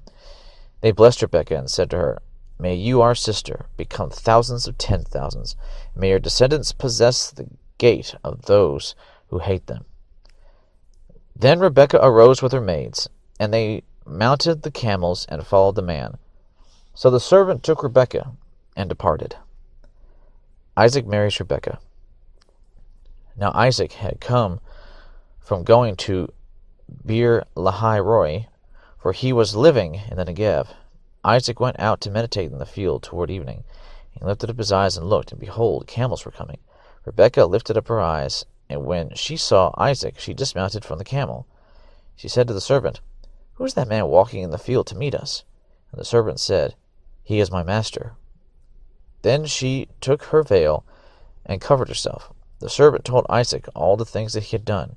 Then Isaac brought her into his mother Sarah's tent, and he took Rebekah, and she became his wife, and he loved her. Thus Isaac was comforted after his mother's death. Chapter 25. Abraham's death. Now Abraham took another wife, whose name was Keturah. She bore to him Zimran, and Jokshan, and Medan, and Midian, and Ishbak, and Shua. Jokshan became the father of Sheba and Dedan. And the sons of Dedan were Ashurim, and Letushim, and Leumim. The sons of Midian were Ephah, and Epher, and Hanok, and Abidah, and Eldah. All these were the sons of Keturah. Now Abraham gave all that he had to Isaac, but to the sons of his concubines Abraham gave gifts while he was still living, and sent them away from his son Isaac eastward, to the land of the east. These are all the years of Abraham's life that he lived, 175 years. Abraham breathed his last, and died in a ripe old age, an old man, and satisfied with life, and he was gathered to his people. Then his sons Isaac and Ishmael buried him in the cave of Machpelah, in the field of Ephron the son of Zohar the Hittite, facing Mamre, the field which Abraham purchased from the sons of Heth. There Abraham was buried with Sarah his wife. It came about after the death of Abraham that God blessed his son Isaac, and Isaac lived by Beer Lahai Roi. Descendants of Ishmael. Now these are the records of the generations of Ishmael, Abraham's son, whom Hagar the Egyptian, Sarah's maid, bore to Abraham. And these are the names of the sons of Ishmael by their names, in order of their birth: Nebaioth, the firstborn of Ishmael, and Kedar, and Adbeel, and Mibsam, and Mishma, and Dumah, and Massa, Hadad, and Tema, Jetur, Naphish, and Kedemah. These are the sons of Ishmael, and these are their names, by their villages, and by their camps, 12 princes, according to their tribes. These are the years of the life of Ishmael, 137 years. And he breathed his last and died, and was gathered to his people. They settled from Havilah to Shur, which is east of Egypt, as one goes toward Syria. He settled in defiance of all his relatives. Isaac's sons. Now these are the records of the generations of Isaac, Abraham's son. Abraham became the father of Isaac, and Isaac was 40 years old when he took Rebekah, the daughter of Bethuel the Aramean, of Padan Aram, the sister of Laban the Aramean, to be his wife. Isaac prayed to the Lord on behalf of his wife, because she was barren, and the Lord answered him, and Rebekah his wife conceived. But the children struggled together within her. And she said, If it is so, why then am I this way? So she went to inquire of the Lord. The Lord said to her, 2 nations are in your womb, and 2 peoples will be separated from your body, and one people shall be stronger than the other, and the older shall serve the younger. When her days to be delivered were fulfilled, behold, there were twins in her womb. Now the first came forth red, all over, like a hairy garment, and they called him Esau. Afterward his brother came forth, with his hand holding on to Esau's heel. So his name was called Jacob. And Isaac was 60 years old when she gave birth to them. When the boys grew up, Esau became a skillful hunter, a man of the field, but Jacob was a peaceful man, living in tents. Now Isaac loved Esau, because he had a taste for game, but Rebekah loved Jacob. When Jacob had cooked stew, Esau came in from the field, and he was famished. And Esau said to Jacob, Please let me have a swallow of that red stuff there, for I am famished. Therefore his name was called Edom. But Jacob said, First sell me your birthright. Esau said, Behold, I am about to die. So of what use then is the birthright to me? And Jacob said, First swear to me. So he swore to him, and sold his birthright to Jacob. Then Jacob gave Esau bread and lentil stew, and he ate and drank, and rose and went on his way. Thus Esau despised his birthright. Chapter 26. Isaac settles in Gerar. Now there was a famine in the land, besides the previous famine, that had occurred in the days of Abraham. So Isaac went to Gerar, to Abimelech king of the Philistines. The Lord appeared to him and said, Do not go down to Egypt. Stay in the land of which I shall tell you. Sojourn in this land, and I will be with you and bless you. For to you and to your descendants I will give all these lands, and I will establish the oath which I swore to your father Abraham. I will multiply your descendants as the stars of heaven, and will give your descendants all these lands. And by your descendants all the nations of the earth shall be blessed, because Abraham obeyed me, and kept my charge, my commandments, my statutes, and my laws. So Isaac lived in Gerar. When the men of the place asked about his wife, he said, She is my sister. For he was afraid to say, My wife, thinking, The men of this place might kill me on account of Rebekah, for she is beautiful. It came about, when he had been there a long time, then Abimelech king of the Philistines looked out through a window, and saw, and behold, Isaac was caressing his wife Rebekah. Then Abimelech called Isaac and said, Behold, certainly she is your wife. How then did you say, She is my sister? And Isaac said to him, Because I said I might die on account of her. Abimelech said, What is this you have done to us? One of the people might easily have lain with your wife, and you would have brought guilt upon us. So Abimelech charged all the people, saying, He who touches this man or his wife shall surely be put to death. Now Isaac sowed in that land, and reaped in the same year 100-fold. And the Lord blessed him, and the man became rich, and continued to grow richer until he became very wealthy.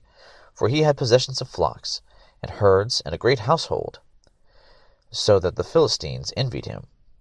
Now all the wells which his father's servants had dug in the days of Abraham his father, the Philistines stopped up, by filling them with earth.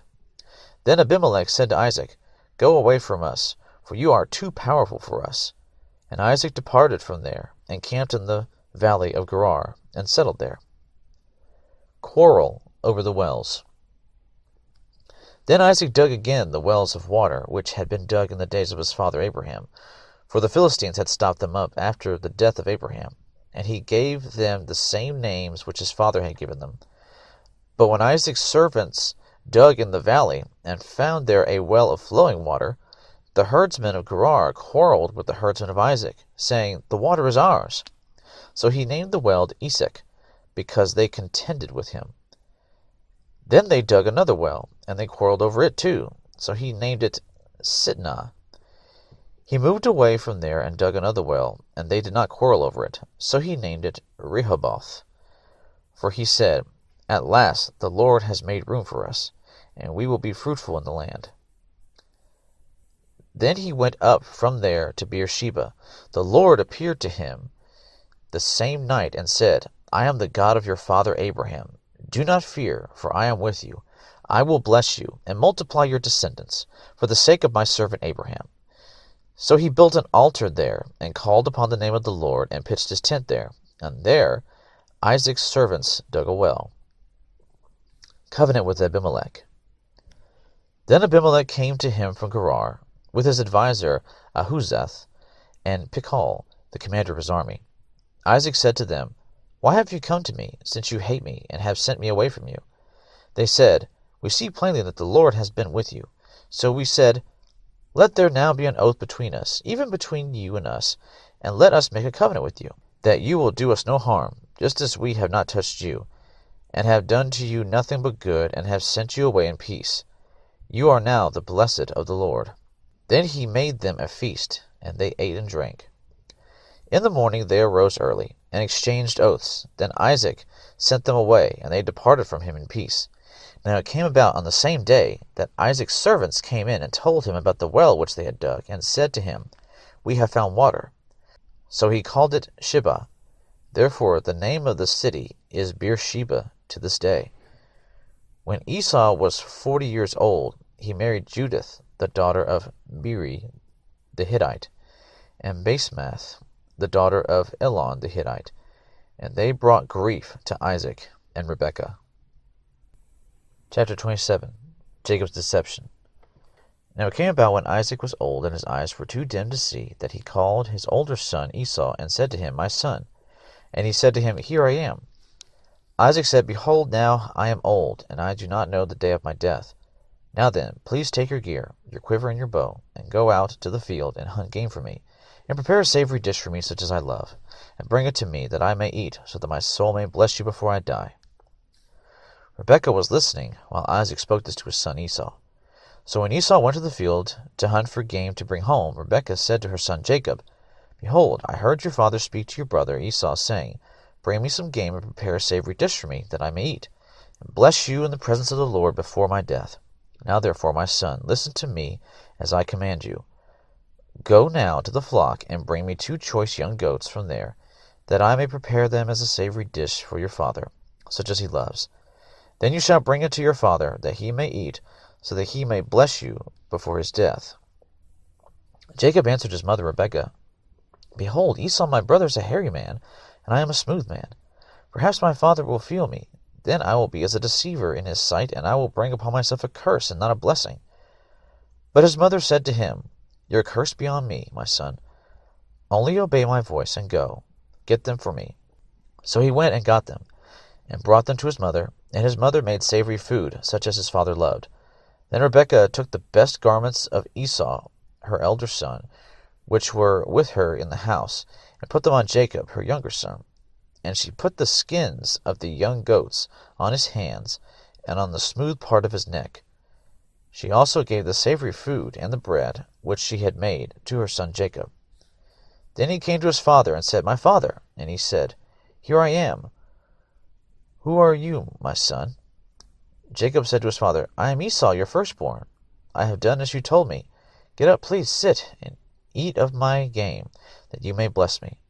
Isaac said to his son, "How is it that you have it so quickly, my son?" And he said, "Because the Lord your God caused it to happen to me." Then Isaac said to Jacob, "Please come close, that I may feel you, my son, whether you are really my son Esau or not." So Jacob came close to Isaac his father, and he felt him, and said, "The voice is the voice of Jacob, but the hands are the hands of Esau." He did not recognize him, because his hands were hairy like his brother Esau's hands. So he blessed him. And he said, "Are you really my son Esau?" And he said, "I am." So he said, "Bring it to me, and I will eat of my son's game, that I may bless you." And he brought it to him, and he ate. He also brought him wine, and he drank. Then his father Isaac said to him, "Please come close and kiss me, my son." So he came close and kissed him.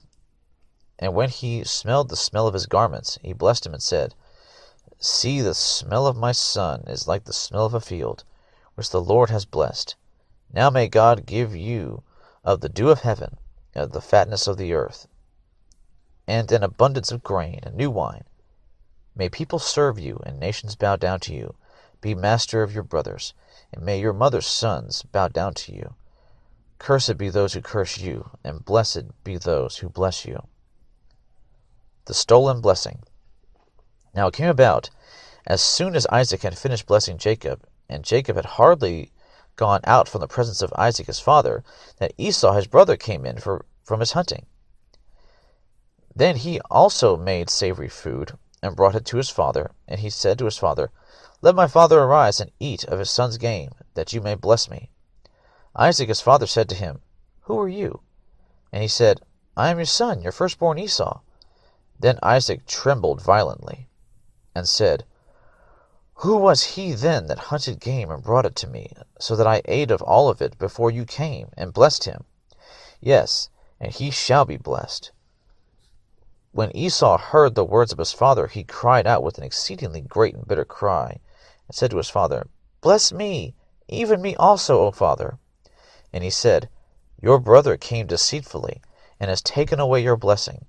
And he said, "Is he not rightly named Jacob? For he has supplanted me these 2 times. He took away my birthright, and behold, now he has taken away my blessing." And he said, "Have you not reserved a blessing for me?" But Isaac replied to Esau, "Behold, I have made him your master, and all his relatives I have given to him as servants. And with grain and new wine I have sustained him. Now as for you then, what can I do, my son?" Esau said to his father, "Do you have only one blessing, my father? Bless me, even me also, O my father." So Esau lifted his voice and wept. Then Isaac his father answered and said to him, "Behold, away from the fertility of the earth shall be your dwelling, and away from the dew of heaven from above. By your sword you shall live, and your brother you shall serve. But it shall come about, when you become restless, that you will break his yoke from your neck." So Esau bore a grudge against Jacob because of the blessing with which his father had blessed him. And Esau said to himself, "The days of mourning for my father are near. Then I will kill my brother Jacob." Now when the words of her elder son Esau were reported to Rebekah, she sent and called her younger son Jacob, and said to him, "Behold, your brother Esau is consoling himself concerning you by planning to kill you. Now therefore, my son, obey my voice and arise, flee to Haran, to my brother Laban. Stay with him a few days, until your brother's fury subsides, until your brother's anger against you subsides, and he forgets what you did to him. Then I will send and get you from there. Why should I bereave of you both in one day?" Rebekah said to Isaac, "I am tired of living because of the daughters of Heth. If Jacob takes a wife from the daughters of Heth, like these from the daughters of the land, what good will my life be to me?" Chapter 28. Jacob is sent away. So Isaac called Jacob and blessed him and charged him, and said to him, "You shall not take a wife from the daughters of Canaan. Arise, go to Padan Aram, to the house of Bethuel your mother's father, and from there take to yourself a wife from the daughters of Laban your mother's brother. May God Almighty bless you, and make you fruitful and multiply you, that you may become a company of peoples. May he also give you the blessing of Abraham, to you and to your descendants with you, that you may possess the land of your sojournings, which God gave to Abraham." Then Isaac sent Jacob away, and he went to Padan Aram, to Laban, son of Bethuel the Aramean, the brother of Rebekah, the mother of Jacob and Esau.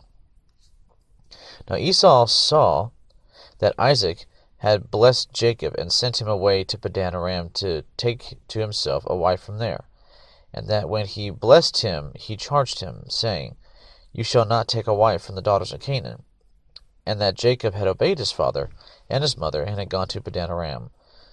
So Esau saw that the daughters of Canaan displeased his father Isaac, and Esau went to Ishmael, and married, besides the wives that he had, Mahalath, the daughter of Ishmael, Abraham's son, the sister of Nebaioth.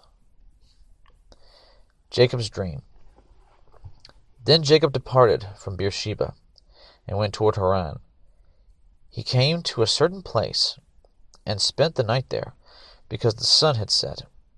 And he took one of the stones of the place, and put it under his head, and lay down in that place. He had a dream, and behold, a ladder was set on the earth, with its top reaching to heaven. And behold, the angels of God were ascending and descending on it. And behold, the Lord stood above it, and said, "I am the Lord, the God of your father Abraham, and the God of Isaac. The land of which you lie, I will give it to you and to your descendants. Your descendants will also be like the dust of the earth, and you will spread out to the west, and to the east, and to the north, and to the south. And in you and in your descendants shall all the families of the earth be blessed. Behold, I am with you, and will keep you wherever you go, and will bring you back to this land. For I will not leave you until I have done what I have promised you." Then Jacob awoke from his sleep, and said, "Surely the Lord is in this place, and I did not know it." He was afraid, and said, "How awesome is this place! This is none other than the house of God, and this is the gate of heaven." So Jacob rose early in the morning, and took the stone that he had put under his head, and set it up as a pillar, and poured oil on its top. He called the name of that place Bethel. However, previously the name of the city had been Luz. Then Jacob made a vow, saying, "If God will be with me, and will keep me on this journey that I take, and will give me food to eat, and garments to wear, and I return to my father's house in safety, then the Lord will be my God. This stone, which I have set up as a pillar, will be God's house, and of all that you give me I will surely give a tenth to you." Chapter 29. Jacob meets Rachel. Then Jacob went on his journey, and came to the land of the sons of the east. He looked, and saw a well in the field, and behold, 3 flocks of sheep were lying there beside it. For from that well they watered the flocks. Now the stone on the mouth of the well was large. When all the flocks were gathered there, they would then roll the stone from the mouth of the well, and water the sheep, and put the stone back in its place on the mouth of the well. Jacob said to them, "My brothers, where are you from?" And they said, "We are from Haran." He said to them, "Do you know Laban the son of Nahor?" And they said, "We know him." And he said to them, "Is it well with him?" And they said, "It is well, and here is Rachel his daughter, coming with the sheep." He said, "Behold, it is still high day. It is not time for the livestock to be gathered. Water the sheep and go, pasture them." But they said, "We cannot until all the flocks are gathered." And they rolled the stone from the mouth of the well. Then we water the sheep. While he was still speaking with them, Rachel came with her father's sheep, for she was a shepherdess. When Jacob saw Rachel the daughter of Laban, his mother's brother, and the sheep of Laban, his mother's brother, Jacob went up and rolled the stone from the mouth of the well and watered the flock of Laban, his mother's brother. Then Jacob kissed Rachel and lifted his voice and wept. Jacob told Rachel that he was a relative of her father, and that he was Rebekah's son, and she ran and told her father. So when Laban heard the news of Jacob his sister's son, he ran to meet him, and embraced him and kissed him and brought him to his house. Then he related to Laban all these things. Laban said to him, "Surely you are my bone and my flesh," and he stayed with him a month. Then Laban said to Jacob, "Because you are my relative, should you therefore serve me for nothing? Tell me, what shall your wages be?" Now Laban had 2 daughters. The name of the older was Leah, and the name of the younger was Rachel. And Leah's eyes were weak, but Rachel was beautiful of form and face. Now Jacob loved Rachel, so he said, "I will serve you 7 years for your younger daughter Rachel." Laban said, "It is better that I give her to you than to give her to another man. Stay with me." So Jacob served 7 years for Rachel, and they seemed to him but a few days because of his love for her. Laban's treachery. Then Jacob said to Laban, "Give me my wife, for my time is completed, that I may go into her." Laban gathered all the men of the place and made a feast. Now in the evening he took his daughter Leah and brought her to him, and Jacob went into her. Laban also gave his maid Zilpah to his daughter Leah as a maid. So it came about in the morning that, behold, it was Leah. And he said to Laban, "What is this you have done to me? Was it not for Rachel that I served with you? Why then have you deceived me?" But Laban said, "It is not the practice in our place to marry off the younger before the firstborn.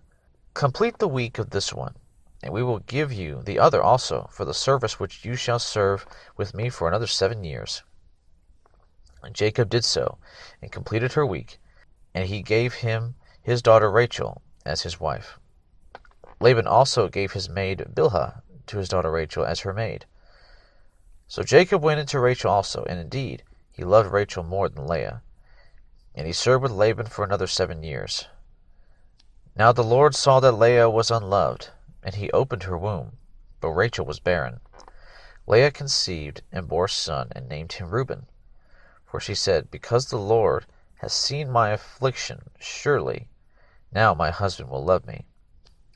Then she conceived again, and bore a son, and said, "Because the Lord has heard that I am unloved, he has therefore given me this son also." So she named him Simeon. She conceived again, and bore a son, and said, "Now this time my husband will become attached to me, because I have borne him 3 sons. Therefore he was named Levi. And she conceived again, and bore a son, and said, "This time I will praise the Lord." Therefore she named him Judah. Then she stopped bearing. Chapter 30. The sons of Jacob. Now when Rachel saw that she bore Jacob no children, she became jealous of her sister, and she said to Jacob, "Give me children, or else I die." Then Jacob's anger burned against Rachel, and he said, "Am I in the place of God, who has withheld from you the fruit of the womb?" She said, "Here is my maid Bilhah. Go into her, that she may bear on my knees, that through her I too may have children." So she gave him her maid Bilhah as a wife, and Jacob went into her. Bilhah conceived and bore Jacob a son. Then Rachel said, "God has vindicated me, and has indeed heard my voice, and has given me a son." Therefore she named him Dan. Rachel's maid Bilhah conceived again, and bore Jacob a second son. So Rachel said, With mighty wrestlings I have wrestled with my sister, and I have indeed prevailed. And she named him Naphtali. When Leah saw that she had stopped bearing, she took her maid Zilpah and gave her to Jacob as a wife. Leah's maid Zilpah bore Jacob a son. Then Leah said, "How fortunate!" So she named him Gad. Leah's maid Zilpah bore Jacob a second son. Then Leah said, "Happy am I, for women will call me happy." So she named him Asher. Now in the days of wheat harvest, Reuben went and found mandrakes in the field, and brought them to his mother Leah. Then Rachel said to Leah, "Please give me some of your son's mandrakes." But she said to her, "Is it a small matter for you to take my husband? And would you take my son's mandrakes also?" So Rachel said, "Therefore he may lie with you tonight in return for your son's mandrakes." When Jacob came in from the field in the evening, then Leah went out to meet him and say, "You must come in to me, for I have surely hired you with my son's mandrakes." So he lay with her that night. God gave heed to Leah, and she conceived and bore Jacob a fifth son. Then Leah said, "God has given me my wages, because I gave my maid to my husband." So she named him Issachar. Leah conceived again and bore a sixth son to Jacob. Then Leah said, "God has endowed me with a good gift. Now my husband will dwell with me, because I have bore him 6 sons. So she named him Zebulun. Afterward she bore a daughter, and named her Dinah. Then God remembered Rachel, and God gave heed to her, and opened her womb. So she conceived and bore a son, and said, "God has taken away my reproach." She named him Joseph, saying, "May the Lord give me another son." Jacob prospers. Now it came about when Rachel had borne Joseph, that Jacob said to Laban, "Send me away, that I may go to my own place, and to my own country. Give me my wives and my children, for whom I have served you, and let me depart, for you yourself know my service which I have rendered to you." But Laban said to him, "If now it pleases you, stay with me. I have divined that the Lord has blessed me on your account." He continued, "Name me your wages, and I will give it." But he said to him, "You yourself know how I have served you, and how your cattle have fared with me. For you had little before I came, and it has increased to a multitude, and the Lord has blessed you wherever I turned. But now when shall I provide for my own household also?" So he said, "What shall I give you?" And Jacob said, "You shall not give me anything. If you will do this one thing for me, I will again pasture and keep your flock. Let me pass through your entire flock today, removing from there every speckled and spotted sheep, and every black one among the lambs, and the spotted and the speckled among the goats, and such shall be my wages. So my honesty will answer for me later, when you come concerning my wages. Every one that is not speckled and spotted among the goats, and black among the lambs, if found with me, will be considered stolen." Laban said, "Good, let it be according to your word." So he removed on that day the striped and spotted male goats, and all the speckled and spotted female goats, every one with white in it, and all the black ones among the sheep, and gave them into the care of his sons. And he put a distance of 3 days' journey between himself and Jacob fed the rest of Laban's flocks. Then Jacob took fresh rods of poplar and almond and plane trees, and peeled white strips in them, exposing the white which was in the rods. He set the rods which he had peeled in front of the flocks in the gutters, even in the watering troughs where the flocks came to drink.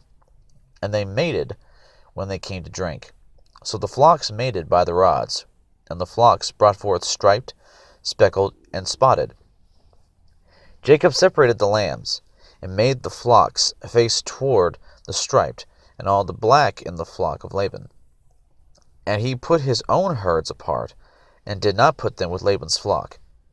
Moreover, whenever the stronger of the flock were mating, Jacob would place the rods in the sight of the flock in the gutters, so that they might mate by the rods. But when the flock was feeble, he did not put them in. So the feebler were Laban's, and the stronger Jacob's. So the man became exceedingly prosperous, and had large flocks, and female and male servants, and camels, and donkeys. Chapter 31. Jacob leaves secretly for Canaan. Now Jacob heard the words of Laban's sons, saying, Jacob has taken away all that was our father's, and from what belonged to our father he has made all this wealth. Jacob saw the attitude of Laban, and behold, it was not friendly toward him as formerly. Then the Lord said to Jacob, Return to the land of your fathers, and to your relatives, and I will be with you. So Jacob sent and called Rachel and Leah to his flock in the field, and said to them, I see your father's attitude, and it is not friendly toward me as formerly, but the God of my father has been with me. You know that I have served your father with all my strength, yet your father has cheated me, and changed my wages 10 times. However, God did not allow him to hurt me.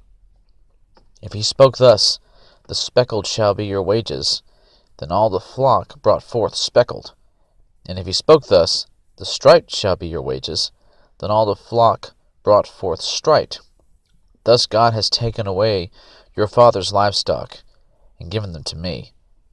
And it came about, at the time when the flock were mating, that I lifted up my eyes, and saw in a dream, and behold, the male goats which were mating were striped, speckled, and mottled.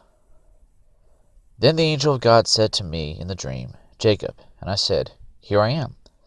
He said, Lift up now your eyes, and see that all the male goats which are mating are striped, speckled, and mottled. For I have seen all that Laban has been doing to you. I am the God of Bethel, where you anointed a pillar, where you made a vow to me. Now arise, leave this land, and return to the land of your birth. Rachel and Leah said to him, Do we still have any portion or inheritance in our father's house? Are we not reckoned by him as foreigners? For he has sold us, and has also entirely consumed our purchase price. Surely all the wealth which God has taken away from our father belongs to us and our children. Now then, do whatever God has said to you. Then Jacob arose, and put his children and his wives upon camels, and he drove away all his livestock and all his property which he had gathered, his acquired livestock which he had gathered in Padan Aram, to go to the land of Canaan to his father Isaac. When Laban had gone to shear his flock, then Rachel stole the household idols that were her father's, and Jacob deceived Laban the Aramean by not telling him that he was fleeing. So he fled with all that he had, and he arose and crossed the Euphrates River, and set his face toward the hill country of Gilead. Laban pursues Jacob. When it was told Laban on the 3rd day that Jacob had fled, then he took his kinsman with him, and pursued him a distance of 7 days' journey, and he overtook him in the hill country of Gilead. God came to Laban the Aramean in a dream of the night, and said to him, Be careful that you do not speak to Jacob, either good or bad. Laban caught up with Jacob. Now Jacob had pitched his tent in the hill country, and Laban with his kinsmen camped in the hill country of Gilead. Then Laban said to Jacob, What have you done by deceiving me and carrying away my daughters like captives of the sword? Why did you flee secretly and deceive me, and did not tell me, so that I might have sent you away with joy and with songs, with timbrel and with lyre, and did not allow me to kiss my sons and my daughters? Now you have done foolishly. It is in my power to do you harm, but the God of your father spoke to me last night, saying, Be careful not to speak either good or bad to Jacob. Now you have indeed gone away, because you longed greatly for your father's house. But why did you steal my gods? Then Jacob replied to Laban, Because I was afraid, for I thought that you would take your daughters from me by force. The one with whom you find your gods shall not live. In the presence of our kinsmen, point out what is yours among my belongings, and take it for yourself. For Jacob did not know that Rachel had stolen them. So Laban went into Jacob's tent, and into Leah's tent, and into the tent of the two maids, but he did not find them. Then he went out of Leah's tent, and entered Rachel's tent. Now Rachel had taken the household idols, and put them in the camel's saddle, and she sat on them. And Laban felt through all the tent, but did not find them. She said to her father, Let not my lord be angry that I cannot rise before you, for the manner of woman is upon me. So he searched, but did not find the household idols. Then Jacob became angry, and contended with Laban. And Jacob said to Laban, What is my transgression? What is my sin that you have hotly pursued me? Though you have felt through all my goods, what have you found of all your household goods?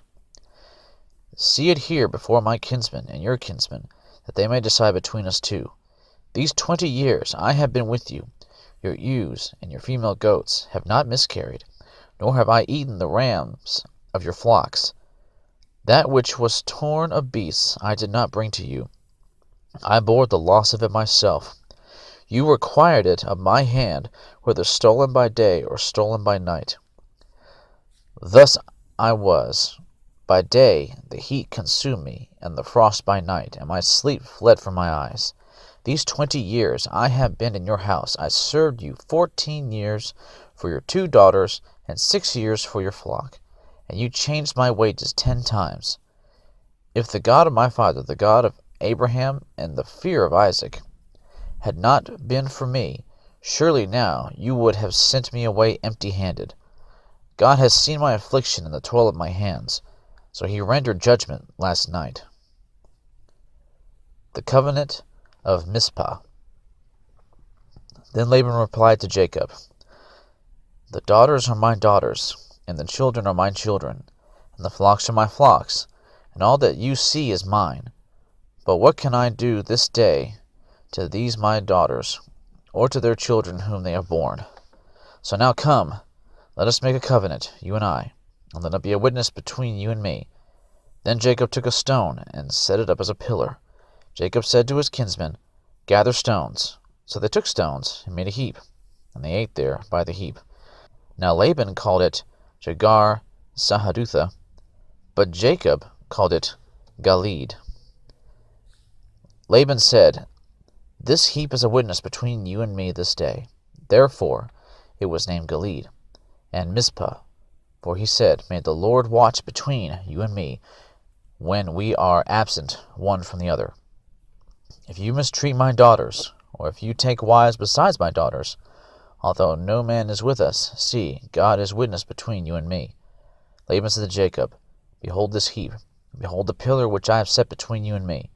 This heap is a witness, and the pillar is a witness, that I will not pass by this heap to you for harm, and you will not pass by this heap and this pillar to me for harm. The God of Abraham and the God of Nahor, the God of their father, judge between us. So Jacob swore by the fear of his father Isaac. Then Jacob offered a sacrifice on the mountain, and called his kinsmen to the meal, and they ate the meal, and spent the night on the mountain. Early in the morning Laban arose, and kissed his sons and his daughters, and blessed them. Then Laban departed, and returned to his place. Chapter 32. Jacob's fear of Esau. Now as Jacob went on his way, the angels of God met him. Jacob said when he saw them, This is God's camp. So he named that place Mahanaim. Then Jacob sent messengers before him to his brother Esau in the land of Seir, the country of Edom. He also commanded them, saying, Thus you shall say to my lord Esau, Thus says your servant Jacob, I have sojourned with Laban, and stayed until now. I have oxen and donkeys and flocks and male and female servants. And I have sent to tell my lord, that I may find favor in your sight. The messengers returned to Jacob, saying, We came to your brother Esau, and furthermore, he is coming to meet you, and 400 men are with him. Then Jacob was greatly afraid and distressed, and he divided the people who were with him, and the flocks and the herds and the camels, into 2 companies. For he said, If Esau comes to the one company and attacks it, then the company which is left will escape." Jacob said, "O God of my father Abraham, and God of my father Isaac, O Lord, who said to me, 'Return to your country and to your relatives, and I will prosper you,' I am unworthy of all the loving kindness and of all the faithfulness which you have shown to your servant. For with my staff only I crossed this Jordan, and now I have become two companies. Deliver me, I pray, from the hand of my brother, from the hand of Esau, for I fear him, and he will come and attack me and the mothers with the children. For you said, 'I will surely prosper you and make your descendants as the sand of the sea, which is too great to be numbered.'" So he spent the night there. Then he selected from what he had with him a present for his brother Esau: 200 female goats, and 20 male goats, 200 ewes, and 20 rams, 30 milking camels and their colts, 40 cows, and 10 bulls, 20 female donkeys, and 10 male donkeys. He delivered them into the hand of his servants, every drove by itself, and said to his servants, "Pass on before me, and put a space between droves." He commanded the one in front, saying, "When my brother Esau meets you, and asks you, saying, 'To whom do you belong? And where are you going? And to whom do these animals in front of you belong?' then you shall say, 'These belong to your servant Jacob. It is a present sent to my lord Esau, and behold, he also is behind us.'"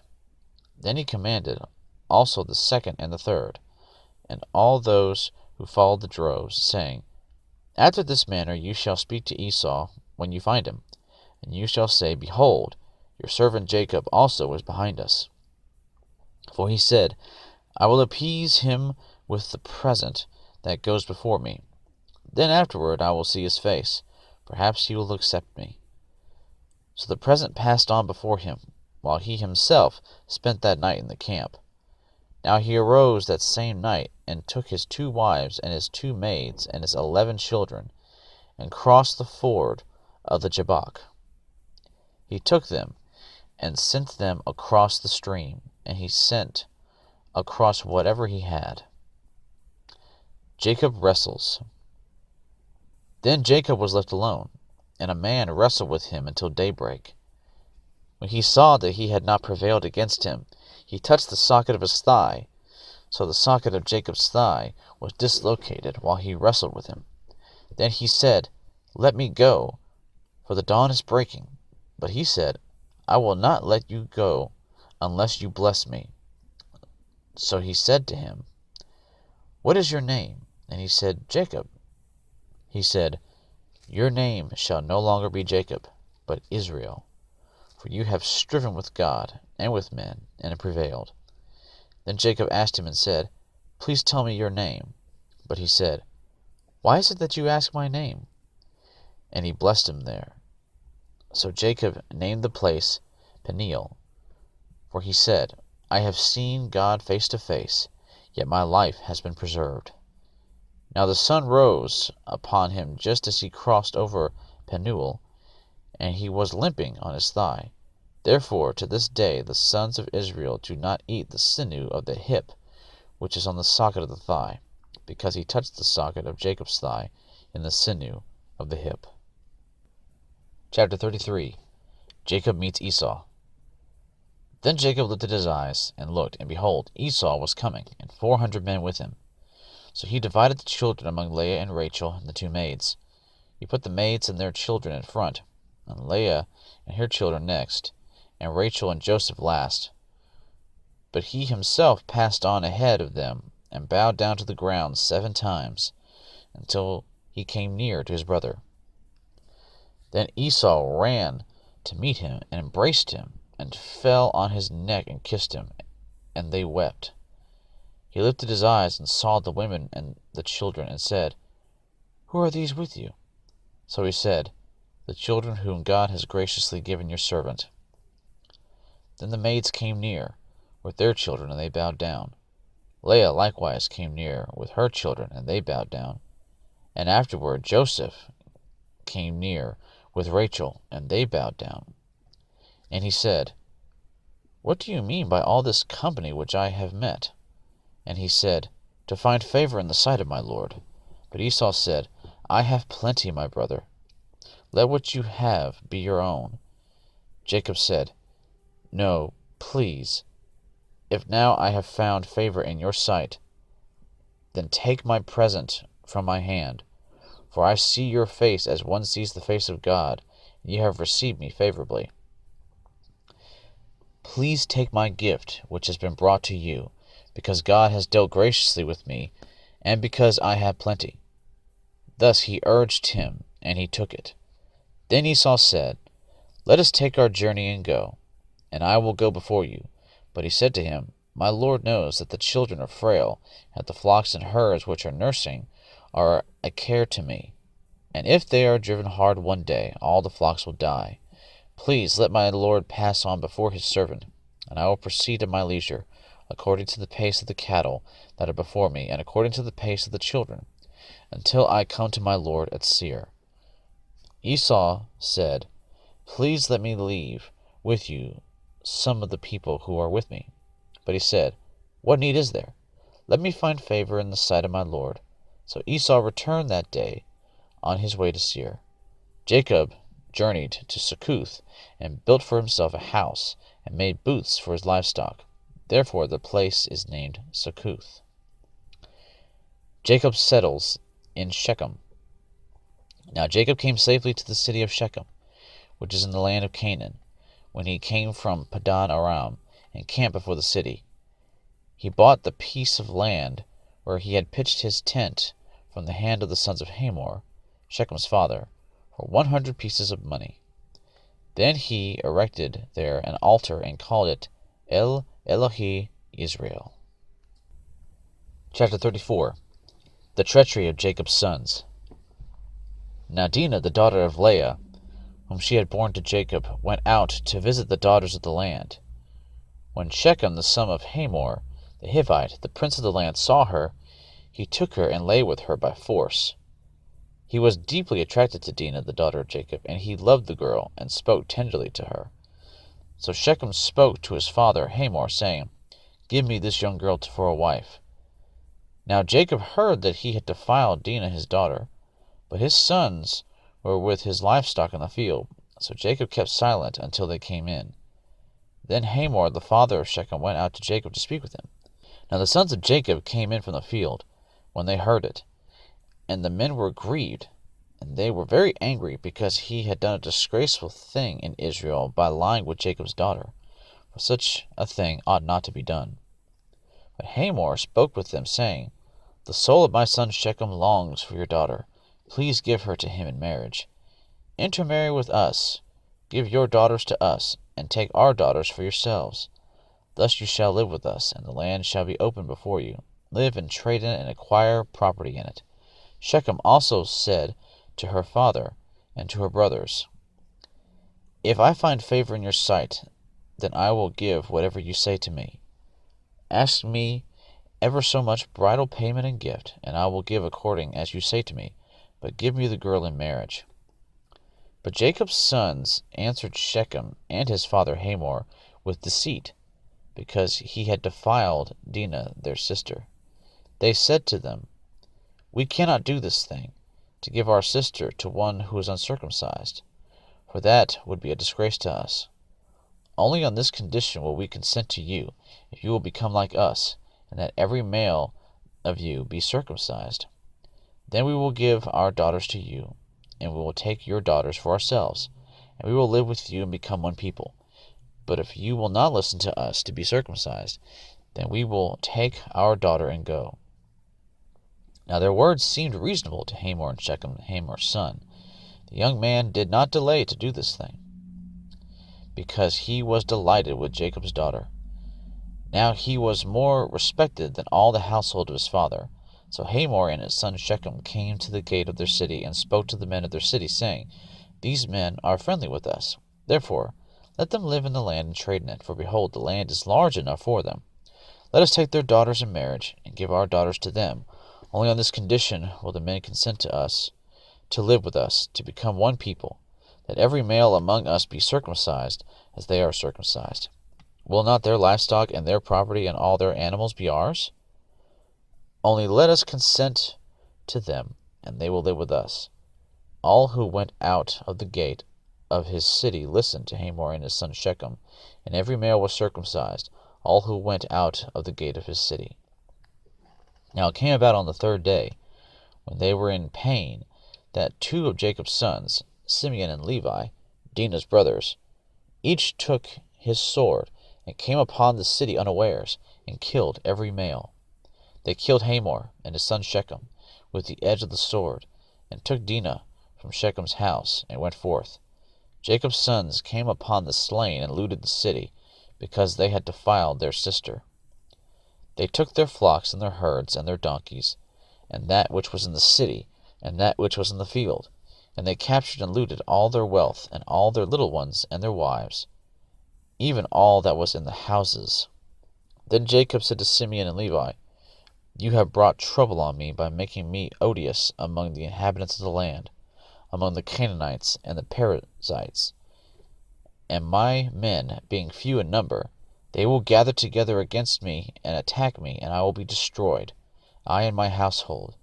But they said, Should he treat our sister as a harlot? Chapter 35. Jacob moves to Bethel.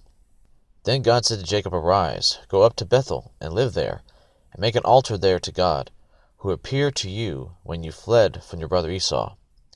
So Jacob said to his household, to all who were with him, Put away the foreign gods which are among you, and purify yourselves, and change your garments, and let us arise, and go up to Bethel, and I will make an altar there to God, who answered me in the day of my distress, and has been with me wherever I have gone.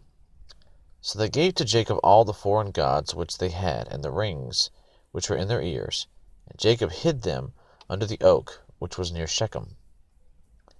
As they journeyed, there was a great terror upon the cities which were around them, and they did not pursue the sons of Jacob.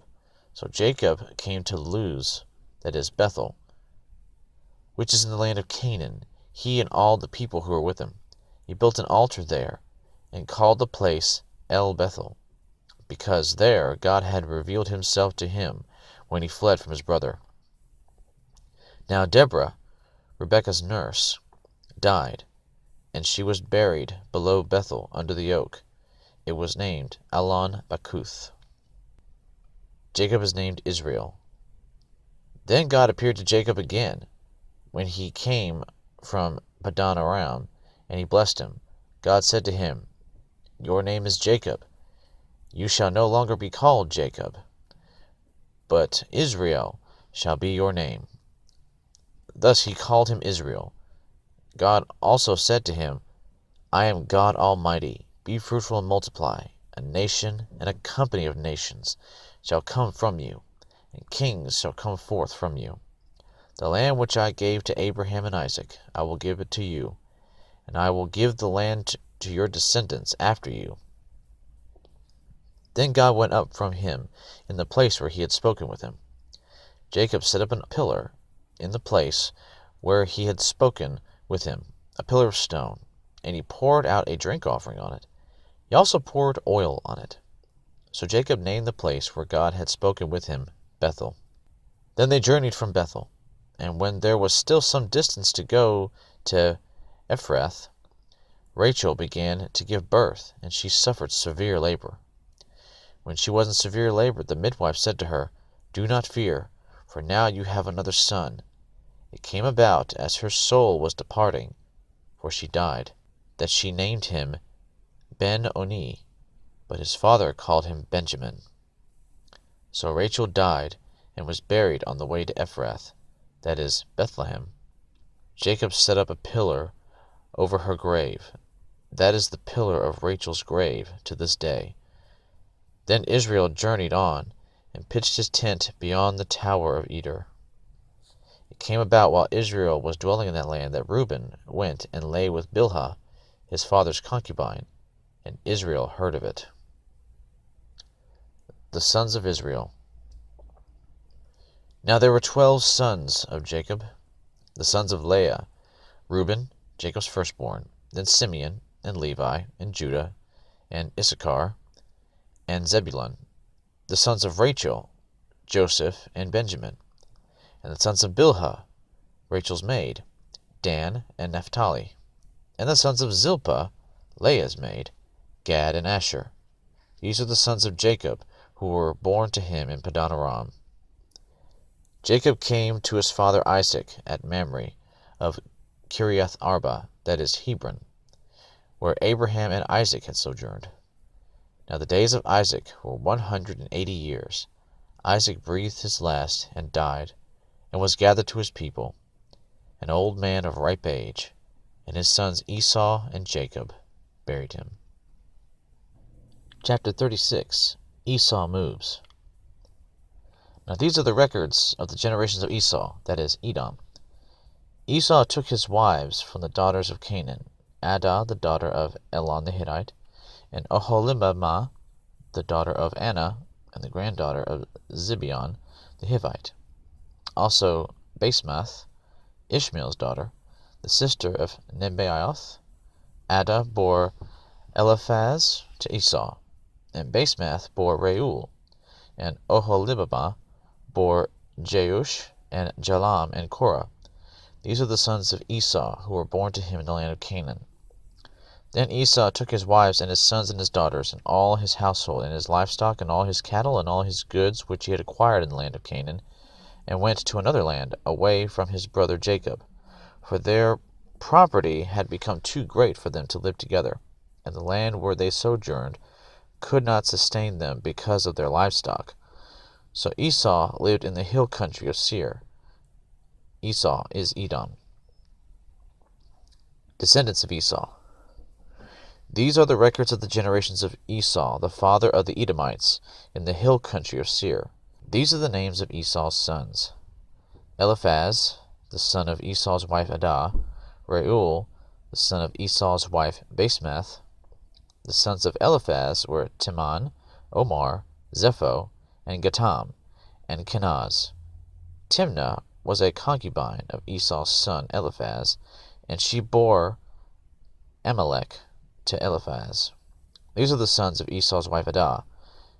These are the sons of Reuel: Nahath, and Zerah, Shammah, and Mizah. These were the sons of Esau's wife Basemath.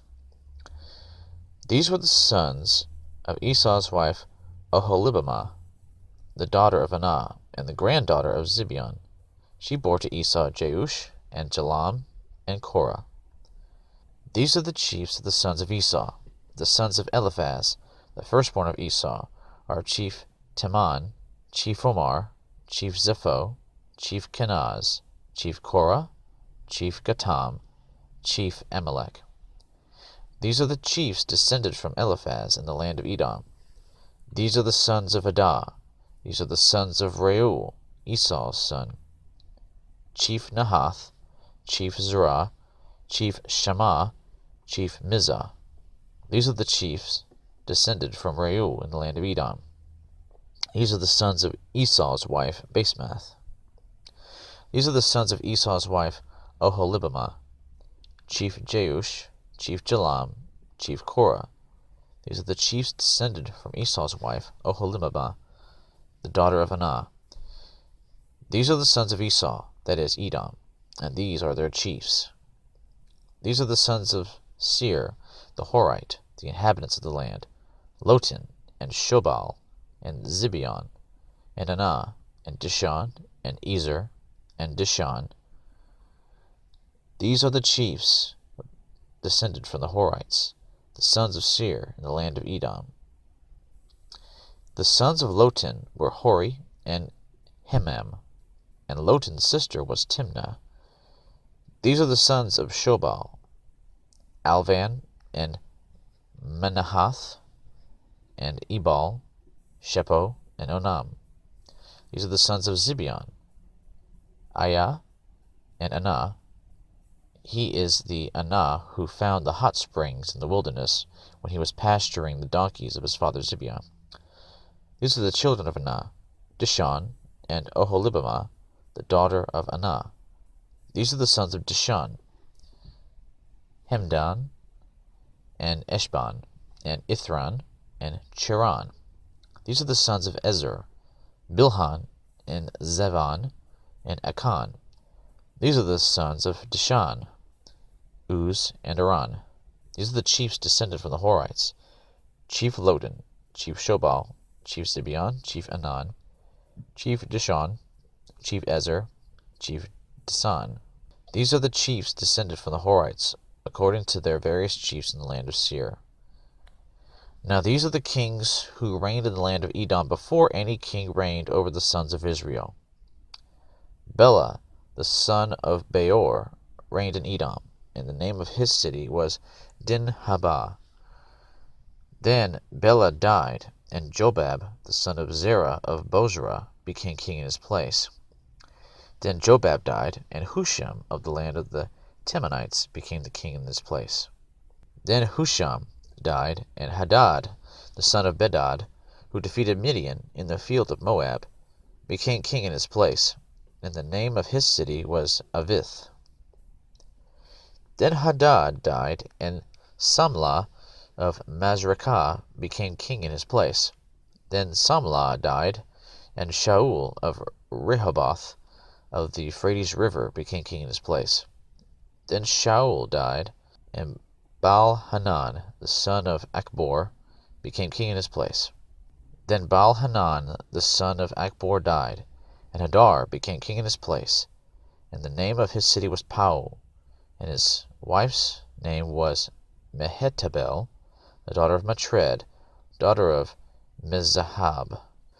Now these are the names of the chiefs descended from Esau, according to their families and their localities, by their names: Chief Timnah, Chief Alva, Chief Jetheth, Chief Oholimabah, Chief Elha, Chief Penan, Chief Kenaz, Chief Teman, Chief Mibzar, Chief Magdiel, Chief Iram.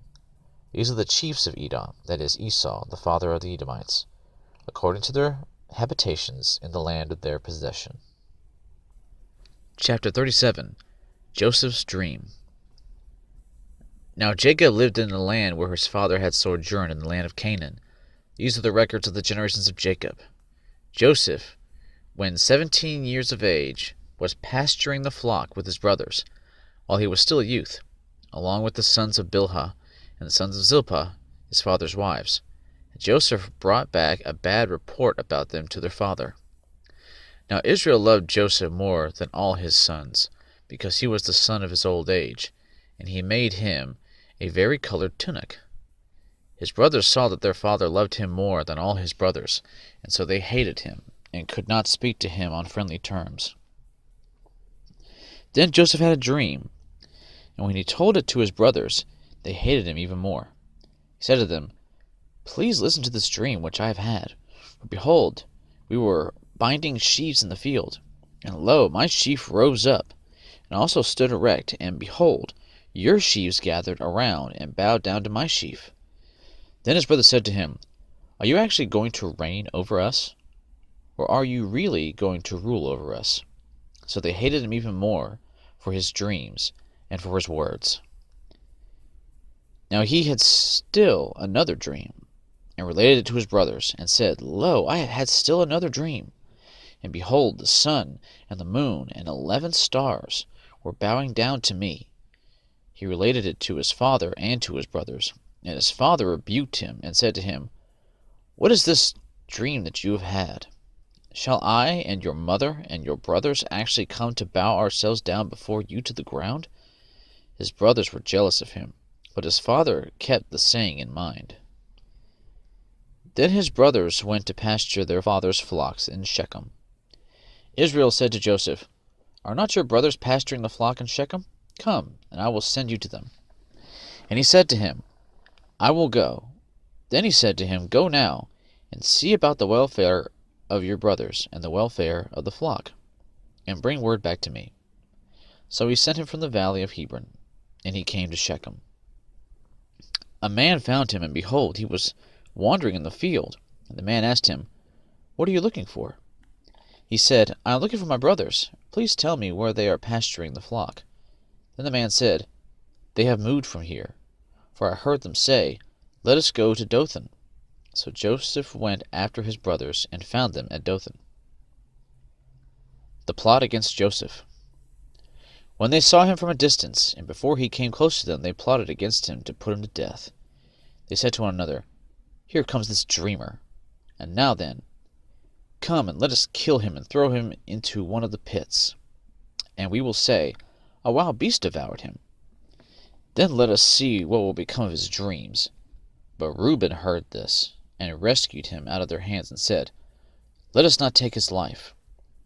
Reuben further said to them, Shed no blood. Throw him into this pit that is in the wilderness, but do not lay hands on him, that he might rescue him out of their hands, to restore him to his father. So it came about, when Joseph reached his brothers, that they stripped Joseph of his tunic, the vari-colored tunic that was on him, and they took him and threw him into the pit. Now the pit was empty, without any water in it. Then they sat down to eat a meal, and as they raised their eyes and looked, behold, a caravan of Ishmaelites was coming from Gilead, with their camels, bearing aromatic gum and balm and myrrh, on their way to bring them down to Egypt. Judah said to his brothers, What profit is it for us to kill our brother and cover up his blood? Come and let us sell him to the Ishmaelites, and not lay our hands on him, for he is our brother, our own flesh. And his brothers listened to him. Then some Midianite traders passed by. So they pulled him up and lifted Joseph out of the pit, and sold him to the Ishmaelites for 20 shekels of silver. Thus they brought Joseph into Egypt. Now Reuben returned to the pit, and behold, Joseph was not in the pit. So he tore his garments. He returned to his brothers and said, The boy is not there. As for me, where am I to go? So they took Joseph's tunic, and slaughtered a male goat, and dipped the tunic in the blood. And they sent the vari-colored tunic, and brought it to their father, and said, We found this. Please examine it to see whether it's your son's tunic or not. Then he examined it and said, It is my son's tunic. A wild beast has devoured him.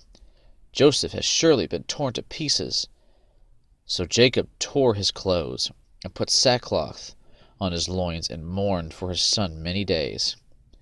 Then all his sons and all his daughters arose to comfort him, but he refused to be comforted. And he said, Surely I will go down to Sheol in mourning for my son. So his father wept for him. Meanwhile the Midianites sold him in Egypt to Potiphar, Pharaoh's officer, the captain of the bodyguard. Chapter 38. Judah and Tamar. And it came about at that time that Judah departed from his brothers, and visited a certain Adullamite, whose name was Hira. Judah saw there a daughter of a certain Canaanite, whose name was Shua, and he took her and went into her. So she conceived and bore a son, and he named him Then she conceived again and bore a son, and named him Onan. She bore still another son, and named him Shelah. And it was at Chezib that she bore him. Now Judah took a wife for his firstborn, and her name was Tamar. But Judah's firstborn, was evil in the sight of the Lord. So the Lord took his life. Then Judah said to Onan, Go into your brother's wife, and perform your duty as a brother-in-law to her, and raise up offspring for your brother. Onan knew that the offspring would not be his. So when he went in to his brother's wife, he wasted his seed on the ground, in order not to give offspring to his brother. But what he did was displeasing in the sight of the Lord, so he took his life also. Then Judah said to his daughter-in-law Tamar, Remain a widow in your father's house until my son Shelah grows up. For he thought, I am afraid that he too may die like his brothers. So Tamar went and lived in her father's house. Now after a considerable time, Shua's daughter, the wife of Judah, died. And when the time of mourning was ended, Judah went up to his sheep-shearers at Timnah, he and his friend Hira the Adullamite. It was told to Tamar, Behold, your father-in-law is going up to Timnah to shear sheep. So she removed her widow's garments, and covered herself with a veil, and wrapped herself, and sat in the gateway of Enaim, which is on the road to Timnah, for she saw that Shelah had grown up, and she had not been given to him as a wife. When Judah saw her, he thought she was a harlot, for she had covered her face. So he turned aside to her by the road, and said, Here now, let me come in to you. For he did not know that she was his daughter-in-law. And she said, What will you give me, that you may come in to me? He said, Therefore, I will send you a young goat from the flock. She said, Moreover, will you give a pledge until you send it? He said, What pledge shall I give you? And she said, Your seal and your cord, and your staff that is in your hand. So he gave them to her, and went into her, and she conceived by him. Then she arose and departed, and removed her veil, and put on her widow's garments. When Judah sent the young goat to his friend the Adullamite to receive the pledge for the woman's hand, he did not find her. He asked the men of her place, saying, Where is the temple prostitute who was by the road at Enaim? But they said, There has been no temple prostitute here. So he returned to Judah and said, I did not find her, and furthermore, the men of the place said, There has been no temple prostitute here. Then Judah said, Let her keep them, otherwise we will become a laughingstock. After all, I sent this young goat, but you did not find her. Now it was about 3 months later that Judah was informed, Your daughter-in-law Tamar has played the harlot, and behold, she is also with child by harlotry. Then Judah said, Bring her out, and let her be burned. It was while she was being brought out that she sent to her father-in-law, saying, I am with child by the man to whom these things belong. And she said, Please examine and see, whose signet ring and cords and staff are these? Judah recognized them and said, She is more righteous than I, insomuch as I did not give her to my son Shelah, and he did not have relations with her again. It came about, at the time she was giving birth, that behold, there were twins in her womb. Moreover, it took place while she was giving birth. One put out a hand, and the midwife took and tied a scarlet thread on his hand, saying, This one came out first. But it came about, as he drew back his hand, that behold, his brother came out. Then she said, What a breach you have made for yourself. So he was named Perez. Afterward his brother came out, who had the scarlet thread on his hand, and he was named Zerah. Chapter 39. Joseph's success in Egypt. Now Joseph had been taken down to Egypt, and Potiphar, an Egyptian officer of Pharaoh, the captain of the bodyguard, bought him from the Ishmaelites, who had taken him down there. The Lord was with Joseph, so he became a successful man, and he was in the house of his master, the Egyptian. Now his master saw that the Lord was with him, and how the Lord caused all that he did to prosper in his hand. So Joseph found favor in his sight, and became his personal servant, and he made him overseer over his house, and all that he owned he put in his charge. It came about that from the time he made him overseer in his house, and over all that he owned, the Lord blessed the Egyptian's house on account of Joseph. Thus the Lord's blessing was upon all that he owned, in the house and in the field. So he left everything he owned in Joseph's charge, and with him there he did not concern himself with anything except the food which he ate. Now Joseph was handsome in form and appearance. It came about, after these events, that his master's wife looked with desire at Joseph, and she said, Lie with me. But he refused, and said to his master's wife, Behold, with me here my master does not concern himself with anything in the house, and he has put all that he owns in my charge. There is no one greater in this house than I, and he has withheld nothing from me except you, because you are his wife. How then could I do this great evil and sin against God? As she spoke to Joseph day after day, he did not listen to her, to lie beside her or be with her. Now it happened one day that he went into the house to do his work, and none of the men of the household was there inside. She caught him by his garment, saying, Lie with me. And he left his garment in her hand and fled, and went outside. When she saw that he had left his garment in her hand and had fled outside, she called to the men of her household and said to them, See, he has brought in a Hebrew to us to make sport of us. He came in to me to lie with me, and I screamed. When he heard that I raised my voice and screamed, he left his garment beside me and fled and went outside. So she left his garment beside her until his master came home. Then she spoke to him with these words, The Hebrew slave whom you brought to us came in to me to make sport of me, and as I raised my voice and screamed, he left his garment beside me and fled outside. Joseph imprisoned. Now when his master heard the words of his wife, which she spoke to him, saying, This is what your slave did to me, his anger burned. So Joseph's master took him and put him into the jail, the place where the king's prisoners were confined, and he was there in the jail. But the Lord was with Joseph, and extended kindness to him, and gave him favor in the sight of the chief jailer. The chief jailer committed to Joseph's charge all the prisoners who were in the jail, so that whatever was done there, he was responsible for it. The chief jailer did not supervise anything under Joseph's charge, because the Lord was with him, and whatever he did, the Lord made to prosper. Chapter 40. Joseph interprets a dream. Then it came about after these things, the cupbearer and the baker for the king of Egypt offended their lord, the king of Egypt. Pharaoh was furious with his two officials, the chief cupbearer and the chief baker. So he put them in confinement in the house of the captain of the bodyguard, in the jail, the same place where Joseph was imprisoned. The captain of the bodyguard put Joseph in charge of them, and he took care of them, and they were in confinement for some time. Then the cupbearer and the baker for the king of Egypt, who were confined in the jail, both had a dream the same night, each man with his own dream, and each dream with its own interpretation. Then Joseph came to them in the morning and observed them. Behold, they were dejected. He asked Pharaoh's officials, who were with him in confinement in his master's house, Why are your faces so sad today? Then they said to him, We have had a dream, and there is no one to interpret it. Then Joseph said to them, Do not interpretations belong to God? Tell it to me, please.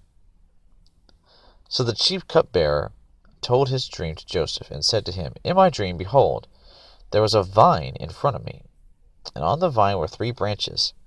And as it was budding, its blossoms came out, and its clusters produced ripe grapes. Now Pharaoh's cup was in my hand, so I took the grapes and squeezed them into Pharaoh's cup, and I put the cup into Pharaoh's hand. Then Joseph said to him, This is the interpretation of it. The 3 branches are 3 days. Within 3 more days, Pharaoh will lift up your head and restore you to your office, and you will put Pharaoh's cup into his hand according to your former custom when you were his cupbearer. Only keep me in mind when it goes well with you, and please do me a kindness by mentioning me to Pharaoh, and get me out of this house. For I was in fact kidnapped from the land of the Hebrews, and even here I have done nothing that they should have put me into the dungeon. When the chief baker saw that he had interpreted favorably, he said to Joseph, I also saw in my dream, and behold, there were 3 buckets of white bread on my head, and in the top basket there were some of all sorts of baked food for Pharaoh, and the birds were eating them out of the basket on my head. Then Joseph answered and said, This is the interpretation. The 3 baskets are 3 days. Within 3 more days Pharaoh will lift up your head from you, and will hang you on a tree, and the birds will eat your flesh off you. Thus it came about on the 3rd day, which was Pharaoh's birthday, that he made a feast for all his servants, and he lifted up the head of the chief cupbearer and the head of the chief baker among his servants. He restored the chief cupbearer to his office, and he put the cup into Pharaoh's hand. But he hanged the chief baker, just as Joseph had interpreted to them. Yet the chief cupbearer did not remember Joseph, but forgot him. Chapter 41. Pharaoh's Dream. Now it happened at the end of 2 full years that Pharaoh had a dream, and behold, he was standing by the Nile, and lo, from the Nile there came up 7 cows, sleek and fat, and they grazed in the marsh grass. Then behold, 7 other cows came up after them from the Nile, ugly and gaunt, and they stood by the other cows on the bank of the Nile. The ugly and gaunt cows ate up the 7 sleek and fat cows. Then Pharaoh awoke. He fell asleep and dreamed a second time. And behold, 7 ears of grain came up on a single stalk, plump and good. Then behold, 7 ears thin and scorched by the east wind sprouted up after them. The thin ears swallowed up the 7 plump and full ears. Then Pharaoh awoke, and behold, it was a dream. Now in the morning his spirit was troubled. So he sent and called for all the magicians of Egypt and all its wise men. And Pharaoh told them his dreams, but there was no one who could interpret them to Pharaoh.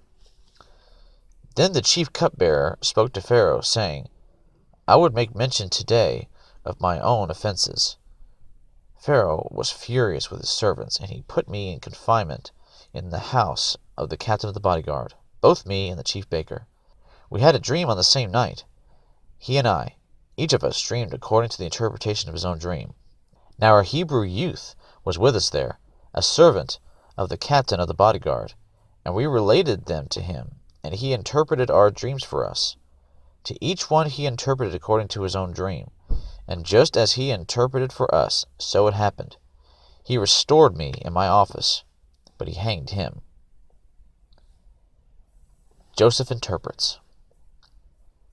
Then Pharaoh sent and called for Joseph, and they hurriedly brought him out of the dungeon. And when he had shaved himself and changed his clothes, he came to Pharaoh. Pharaoh said to Joseph, I have had a dream, but no one can interpret it. And I have heard it said about you that when you hear a dream you can interpret it. Joseph then answered Pharaoh, saying, It is not in me. God will give Pharaoh a favorable answer. So Pharaoh spoke to Joseph. In my dream, behold, I was standing on the bank of the Nile. And behold, 7 cows, fat and sleek, came up out of the Nile, and they grazed in the marsh grass. Lo, 7 other cows came up after them, poor and very ugly and gaunt, such as I had never seen for ugliness in all the land of Egypt. And the lean and ugly cows ate up the first 7 fat cows. Yet when they had devoured them, it could not be detected that they had devoured them, for they were just as ugly as before. Then I awoke. I saw also in my dream, and behold, 7 ears, full and good, came up on a single stalk. And lo, 7 ears, withered, thin, and scorched by the east wind, sprouted up after them. And the thin ears swallowed the 7 good ears. Then I told it to the magicians, but there was no one who could explain it to me. Now Joseph said to Pharaoh, Pharaoh's dreams are one and the same. God has told to Pharaoh what he is about to do. The 7 good cows are 7 years, and the 7 good ears are 7 years. The dreams are one and the same. The 7 lean and ugly cows that came up after them are 7 years, and the 7 thin ears scorched by the east wind will be 7 years of famine. It is as I have spoken to Pharaoh. God has shown to Pharaoh what he is about to do. Behold, 7 years of great abundance are coming in all the land of Egypt, and after them 7 years of famine will come, and all the abundance will be forgotten in the land of Egypt, and the famine will ravage the land. So the abundance will be unknown in the land because of that subsequent famine, for it will be very severe. Now as for the repeating of the dream to Pharaoh twice, it means that the matter is determined by God, and God will quickly bring it about. Now let Pharaoh look for a man discerning and wise, and set him over the land of Egypt. Let Pharaoh take action to appoint overseers in charge of the land, and let him exact 1/5 of the produce of the land of Egypt in the 7 years of abundance. Then let them gather all the food of these good years that are coming, and store up the grain for food in the cities under Pharaoh's authority, and let them guard it. Let the food become as a reserve for the land for the 7 years of famine which will occur in the land of Egypt, so that the land will not perish during the famine. Now the proposal seemed good to Pharaoh and to all his servants. Joseph is made a ruler of Egypt. Then Pharaoh said to his servants, Can we find a man like this, in whom is the divine spirit? So Pharaoh said to Joseph, Since God has informed you of all this, there was no one so discerning and wise as you are. You shall be over my house, and according to your command all my people shall do homage. Only in the throne I will be greater than you." Pharaoh said to Joseph, "See, I have set you over all the land of Egypt." Then Pharaoh took off his signet ring from his hand and put it on Joseph's hand, and clothed him in garments of fine linen, and put the gold necklace around his neck.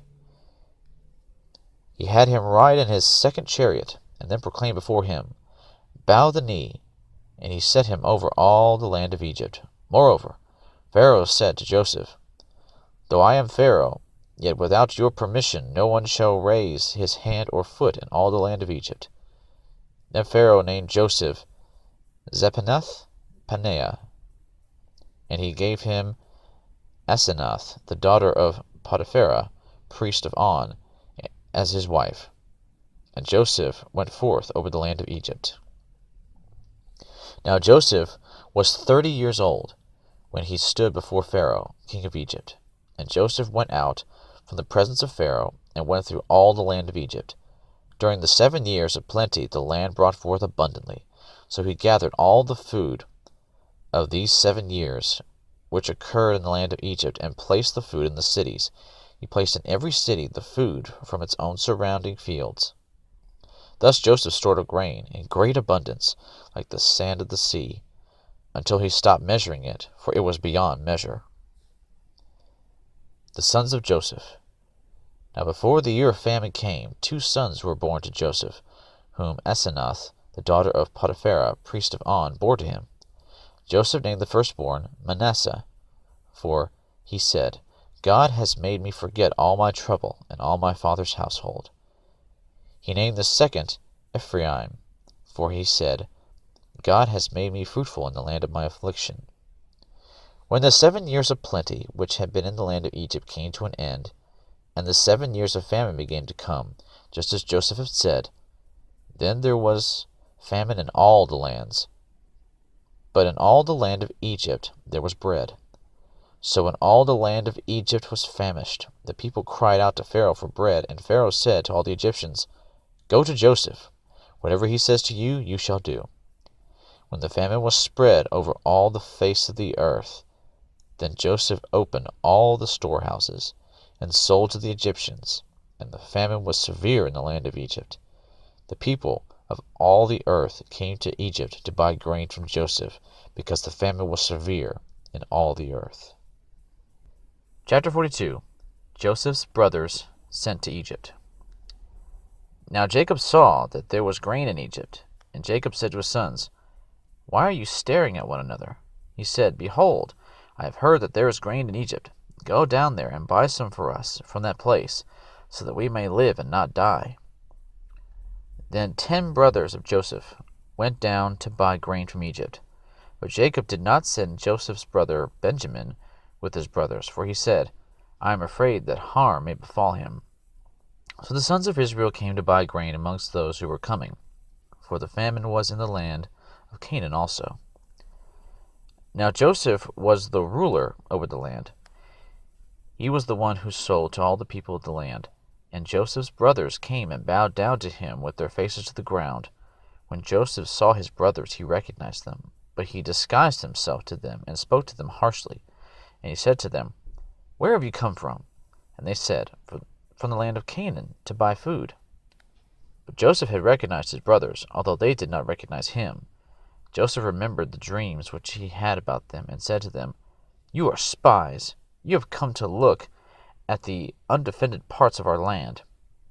Then they said to him, "No, my lord, but your servants have come to buy food. We are all sons of one man. We are honest men. Your servants are not spies." Yet he said to them, "No, but you have come to look at the undefended parts of our land." But they said, "Your servants are 12 brothers in all, the sons of one man, in the land of Canaan, and behold, the youngest is with our father today, and one is no longer alive." Joseph said to them, "It is as I said to you, you are spies. By this you will be tested. By the life of Pharaoh, you shall not go from this place unless your younger brother comes here. Send one of you that he may get your brother while you remain confined, that your words may be tested whether there is truth in you. But if not, by the life of Pharaoh, surely you are spies." So he put them all together in prison for 3 days.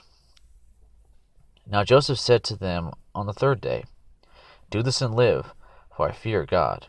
If you are honest men, let one of your brothers be confined in your prison. But as for the rest of you, go, carry grain for the famine of your households, and bring your youngest brother to me, so your words may be verified, and you will not die." And they did so. Then they said to one another, "Truly we are guilty concerning our brother, because we saw the distress of his soul when he pleaded with us. Yet we would not listen. Therefore this distress has come upon us." Reuben answered them, saying, "Did I not tell you, do not sin against the boy? And you would not listen? Now comes the reckoning for his blood." They did not know, however, that Joseph understood, for there was an interpreter between them. He turned away from them and wept. But when he returned to them and spoke to them, he took Simeon from them and bound him before their eyes. Then Joseph gave orders to fill their bags with grain, and to restore every man's money in his sack, and to give them provisions for the journey, and thus it was done for them. So they loaded their donkeys with their grain and departed from there. As one of them opened his sack to give his donkey fodder at the lodging place, he saw his money, and behold, it was in the mouth of his sack. Then he said to his brothers, "My money has been returned, and behold, it is even in my sack." And their hearts sank, and they turned trembling to one another, saying, "What is this that God has done to us?" Simeon is held hostage. When they came to their father Jacob in the land of Canaan, they told him all that had happened to them, saying, "The Lord of the land, spoke harshly with us, and took us for spies of the country. But we said to him, We are honest men. We are not spies. We are 12 brothers, sons of our father. One is no longer alive, and the youngest is with our father today in the land of Canaan. The Lord of the land, said to us, By this I will know that you are honest men. Leave one of your brothers with me, and take grain for the famine of your households, and go. But bring your youngest brother to me, that I may know that you are not spies, but honest men. I will give your brother to you, and you may trade in the land." Now it came about, as they were emptying their sacks, that, behold, every man's bundle of money was in his sack. And when they and their father saw their bundles of money, they were dismayed. Their father Jacob said to them, "You have bereaved me of my children. Joseph is no more, and Simeon is no more, and you would take Benjamin? All these things are against me." Then Reuben spoke to his father, saying, "You may put my 2 sons to death if I do not bring him back to you. Put him in my care, and I will return him to you." But Jacob said, "My son shall not go down with you, for his brother is dead, and he alone is left. If harm should befall him on the journey you are taking, then you will bring my gray hair down to Sheol in sorrow." Chapter 43. The Return to Egypt. Now the famine was severe in the land. So it came about, when they had finished eating the grain which they had brought from Egypt, that their father said to them, "Go back, buy us a little food." Judah spoke to him, however, saying, "The man solemnly warned us, You shall not see my face unless your brother is with you. If you send our brother with us, we will go down and buy you food. But if you do not send him, we will not go down. For the man said to us, You will not see my face unless your brother is with you." Then Israel said, "Why did you treat me so badly by telling the man whether you still had another brother?" But they said, "The man questioned particularly about us and our relatives, saying, Is your father still alive? Have you another brother?" So we answered his questions. Could we possibly know that he would say, Bring your brother down? Judah said to his father Israel, "Send the lad with me, and we will arise and go, that we may live and not die, we as well as you and our little ones. I myself will be surety for him. You may hold me responsible for him. If I do not bring him back to you and set him before you, then let me bear the blame before you forever. For if we had not delayed, surely by now we could have returned twice." Then their father Israel said to them, "If it must be so, then do this. Take some of the best products of the land in your bags, and carry it down to the man as a present, a little balm, and a little honey, aromatic balm and myrrh, pistachio nuts and almonds. Take double the money in your hand, and take back in your hand the money that was returned in the mouth of your sacks. Perhaps it was a mistake. Take your brother also, and arise, return to the man, and may God Almighty grant you compassion in the sight of the man, so that he will release to you your brother and Benjamin. And as for me, if I am bereaved of my children, I am bereaved. So the men took this present, and they took double the money in their hand, and Benjamin. Then they arose and went down to Egypt, and stood before Joseph. Joseph sees Benjamin. When Joseph saw Benjamin with them, he said to his house steward, Bring the men into the house, and slay an animal, and make ready, for the men are to dine with me at noon. So the man did as Joseph said, and brought the men to Joseph's house. Now the men were afraid, because they were brought to Joseph's house. And they said, It is because of the money that was returned in our sacks the first time that we are being brought in, that he may see occasion against us, and fall upon us, and take us for slaves, with our donkeys. So they came near to Joseph's house steward, and spoke to him at the entrance of the house, and said, O my lord, we indeed came down the first time to buy food. And it came about that when we came to the lodging place, that we opened our sacks, and behold, each man's money was in the mouth of his sack, our money in full. So we have brought it back in our hand. We have also brought down other money in our hand to buy food. We do not know who put our money in our sacks. He said, Be at ease, do not be afraid. Your God, and the God of your father, has given you treasure in your sacks. I had your money. He then brought Simeon out to them. Then the man brought the men into Joseph's house, and gave them water, and they washed their feet, and he gave their donkeys fodder. So they prepared the present for Joseph's coming at noon, for they had heard that they were to eat a meal there. When Joseph came home, they brought into the house to him the present which was in their hand, and bowed to the ground before him. Then he asked them about their welfare, and said, Is your old father well, of whom you spoke? Is he still alive? They said, Your servant our father is well. He is still alive. They bowed down in homage. As he lifted his eyes and saw his brother Benjamin, his mother's son, he said, Is this your youngest brother of whom you spoke to me? And he said, May God be gracious to you, my son. Joseph hurried out, for he was deeply stirred over his brother, and he sought a place to weep, and he entered his chamber and wept there. Then he washed his face and came out, and controlled himself, and said, Serve the meal. So they served him by himself, and them by themselves, and the Egyptians who ate with him by themselves, because the Egyptians could not eat bread with the Hebrews, for that is loathsome to the Egyptians.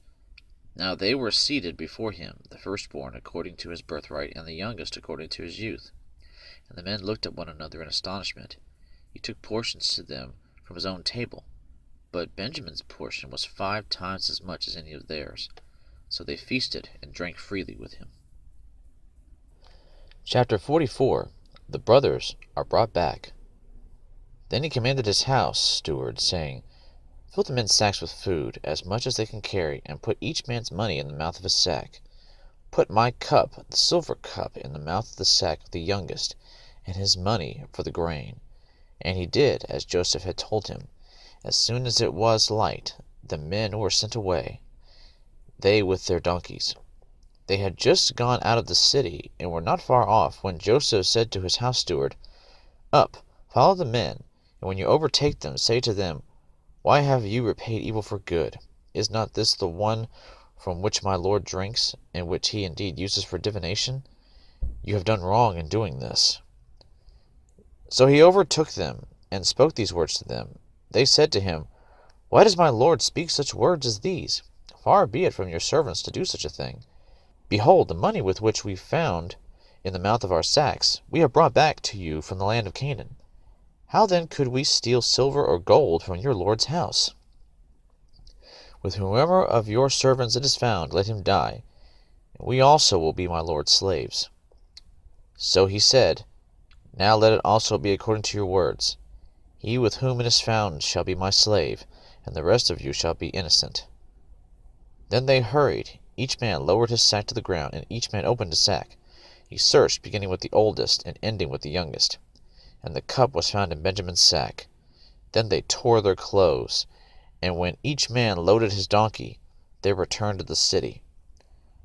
When Judah and his brothers came to Joseph's house, he was still there, and they fell to the ground before him. Joseph said to them, "What is this deed that you have done? Do you not know that such a man as I can indeed practice divination?" So Judah said, "What can we say to my lord? What can we speak? And how can we justify ourselves? God has found out the iniquity of your servants. Behold, we are my lord's slaves, both we and the one in whose possession the cup has been found." But he said, "Far be it from me to do this. The man in whose possession the cup has been found, he shall be my slave. But as for you, go up in peace to your father." Then Judah approached him and said, "O my lord, may your servant please speak a word in my lord's ears, and do not be angry with your servant, for you are equal to Pharaoh.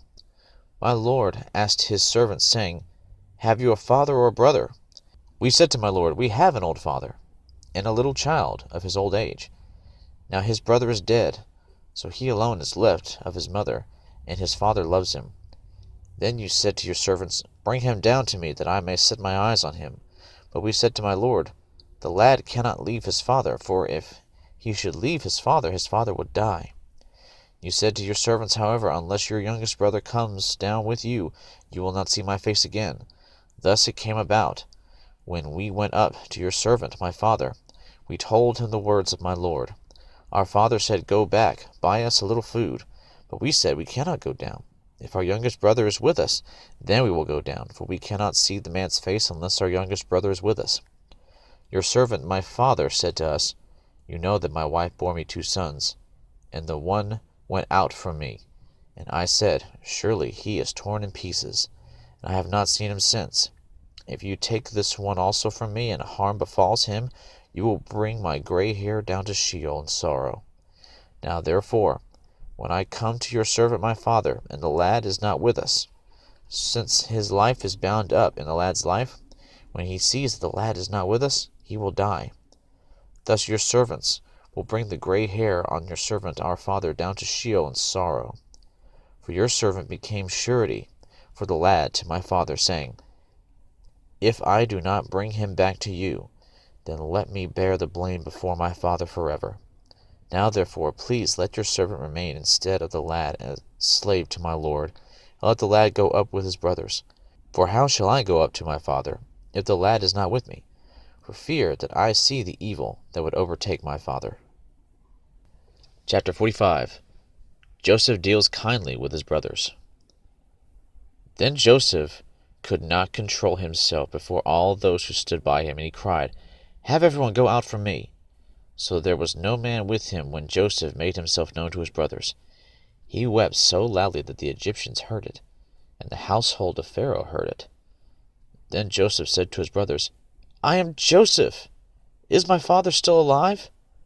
But his brothers could not answer him, for they were dismayed at his presence. Then Joseph said to his brothers, Please come closer to me. And they came closer, and he said, I am your brother Joseph, whom you sold into Egypt. Now do not be grieved or angry with yourselves, because you sold me here, for God sent me before you to preserve life. For the famine has been in the land these 2 years, and there are still 5 years in which there will be neither plowing nor harvesting. God sent me before you to preserve for you a remnant in the earth, and to keep you alive by a great deliverance. Now therefore, it was not you who sent me here, but God, and he has made me a father to Pharaoh, and lord of all his household, and ruler over all the land of Egypt. Hurry and go up to my father, and say to him, Thus says your son Joseph, God has made me lord of all Egypt. Come down to me, do not delay. You shall live in the land of Goshen, and you shall be near me, you and your children and your children's children, and your flocks and your herds, and all that you have. There I will also provide for you, for there are still 5 years of famine to come, and you and your household and all that you have would be impoverished. Behold, your eyes see, and the eyes of my brother Benjamin see, that it is my mouth which is speaking to you.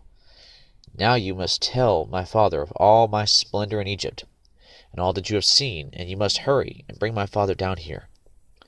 Then he fell on his brother Benjamin's neck and wept, and Benjamin wept on his neck.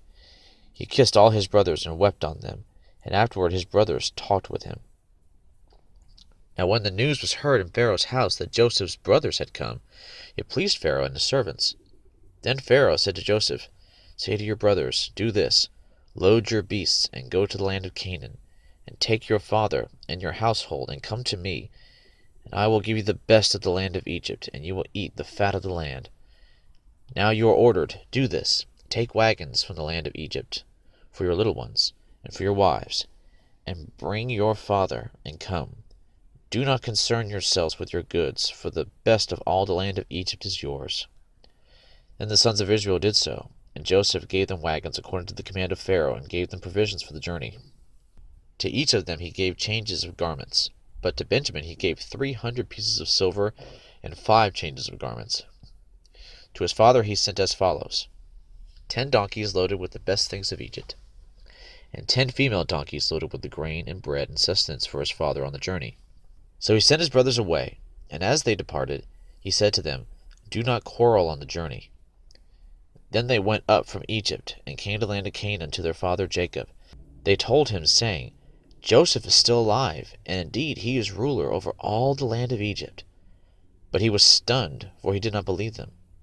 When they told him all the words of Joseph that he had spoken to them, and when he saw the wagons that Joseph had sent to carry him, the spirit of their father Jacob revived. Then Israel said, "It is enough. My son Joseph is still alive. I will go and see him before I die." Chapter 46. Jacob moves to Egypt.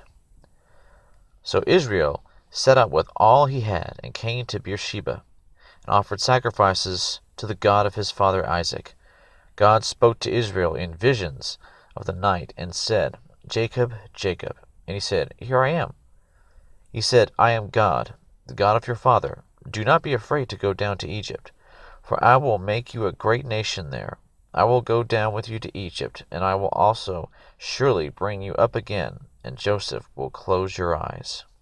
Then Jacob arose from Beersheba, and the sons of Israel carried their father Jacob and their little ones, and their wives, and the wagons which Pharaoh had sent to carry him. They took their livestock and their property, which they had acquired in the land of Canaan, and came to Egypt, Jacob and all his descendants with him, his sons and his grandsons with him, his daughters and his granddaughters, and all his descendants he brought with him to Egypt. Those who came to Egypt. Now these are the names of the sons of Israel, Jacob and his sons, who went to Egypt. Reuben, Jacob's firstborn. The sons of Reuben, Hanok and Palu, and Hezron and Carmi. The sons of Simeon, Jemuel, and Jamin, and Ohad, and Jachin, and Zohar, and Shaul, the son of a Canaanite woman. The sons of Levi, Gershon, Kohath, and Merari. The sons of Judah, and Onan, and Shelah, and Perez, and Zerah. But and Onan died in the land of Canaan. And the sons of Perez were Hezron and Hamul. The sons of Issachar, Tola, and Puvah, and Iob, and Shimron. The sons of Zebulun, Sarid, and Elon, and Jahleel. These are the sons of Leah, whom she bore to Jacob in Paddan Aram, with his daughter Dinah. All his sons and his daughters numbered 33. The sons of Gad, Ziphion, and Hagi, Shuni, and Esbon, Eri, and Erodi, and Areli. The sons of Asher, Imnah, and Ishva, and Ishvi, and Beriah, and their sister Sarah. And the sons of Beriah, Heber, and Malchiel. These are the sons of Zilpah, whom Laban gave to his daughter Leah. And she bore to Jacob these 16 persons. The sons of Jacob's wife Rachel, Joseph, and Benjamin. Now to Joseph in the land of Egypt were born Manasseh and Ephraim, whom Asenath, the daughter of Potiphera, priest of On, bore to him. The sons of Benjamin, Bela, and Becher, and Ashbel, Gera, and Naaman. Ehi and Rosh, Mupim and Hupim and Ard. These are the sons of Rachel, who were born to Jacob. There were 14 persons in all. The sons of Dan, Hushim. The sons of Naphtali, Jahzeel, and Guni, and Jezer, and Shillem. These are the sons of Bilhah, whom Laban gave to his daughter Rachel. She bore these to Jacob. There were 7 persons in all. All the persons belonging to Jacob, whom came to Egypt, his direct descendants, not including the wives of Jacob's sons, were 66 persons in all. And the sons of Joseph, who were born to him in Egypt, were 2. All the persons of the house of Jacob, who came to Egypt, were 70. Now he sent Judah before him to Joseph, to point out the way before him to Goshen. And they came into the land of Goshen. Joseph prepared his chariot, and went up to Goshen to meet his father Israel. As soon as he appeared before him, he fell on his neck, and wept on his neck a long time. Then Israel said to Joseph, Now let me die, since I have seen your face, that you are still alive. Joseph said to his brothers and to his father's household, I will go up and tell Pharaoh, and will say to him, My brothers and my father's household, who are in the land of Canaan, have come to me.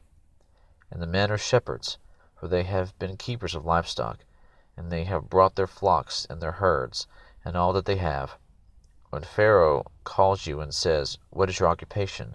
You shall say, Your servants have been keepers of livestock from our youth even until now, both we and our fathers, that you may live in the land of Goshen, for every shepherd is loathsome to the Egyptians.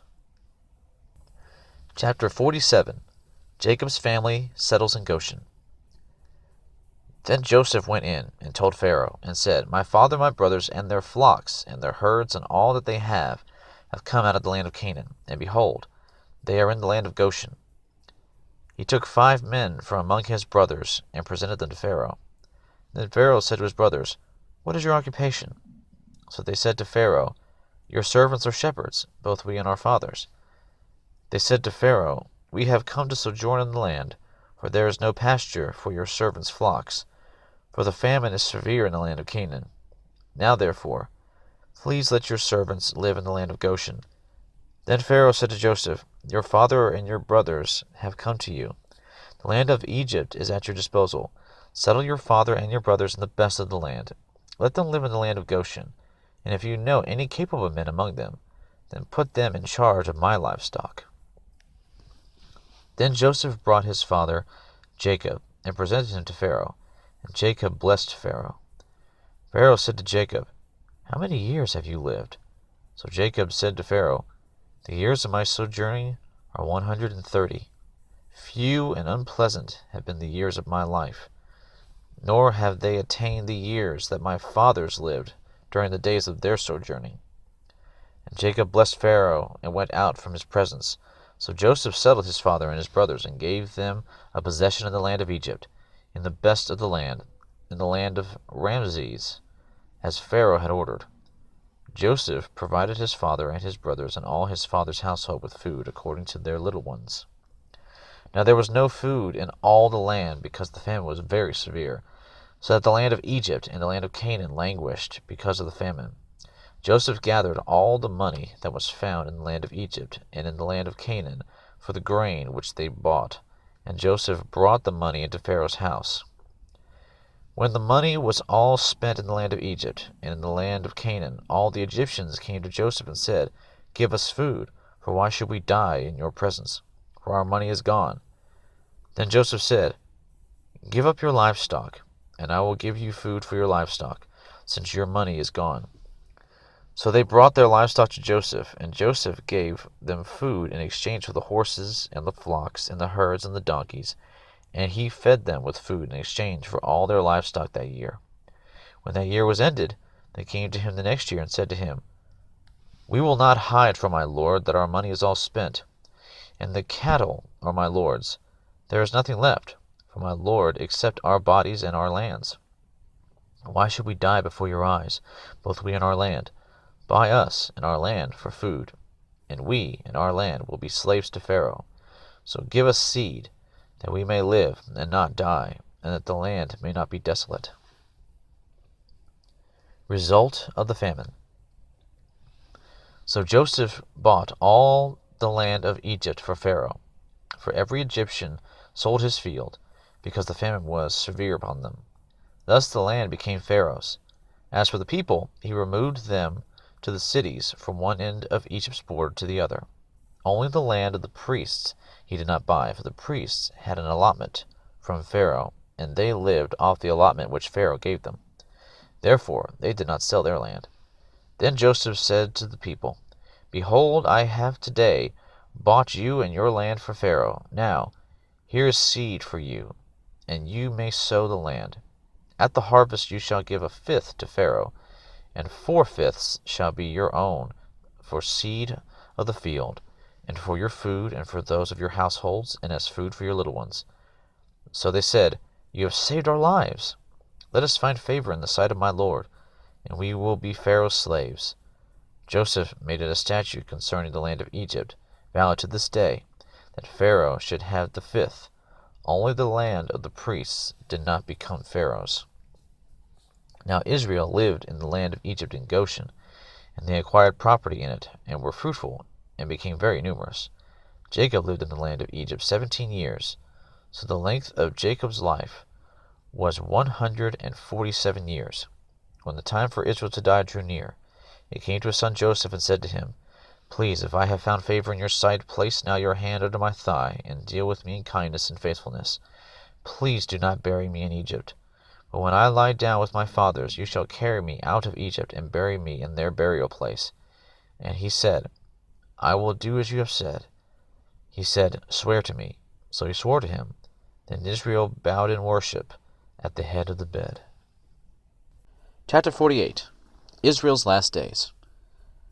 Now it came about after these things that Joseph was told, Behold, your father is sick. So he took his 2 sons, Manasseh and Ephraim, with him. When it was told to Jacob, Behold, your son Joseph has come to you, Israel collected his strength and sat up in the bed. Then Jacob said to Joseph, God Almighty appeared to me at Luz, in the land of Canaan, and blessed me. And he said to me, Behold, I will make you fruitful and numerous, and I will make you a company of peoples, and I will give this land to your descendants after you for an everlasting possession. Now your 2 sons, who were born to you in the land of Egypt, before I came to you in Egypt, are mine. Ephraim and Manasseh shall be mine, as Reuben and Simeon are. But your offspring that have been born after them shall be yours. They shall be called by the names of their brothers in their inheritance. Now as for me, when I came from Padan, Rachel died, to my sorrow, in the land of Canaan, on the journey, when there was still some distance to go to Ephrath.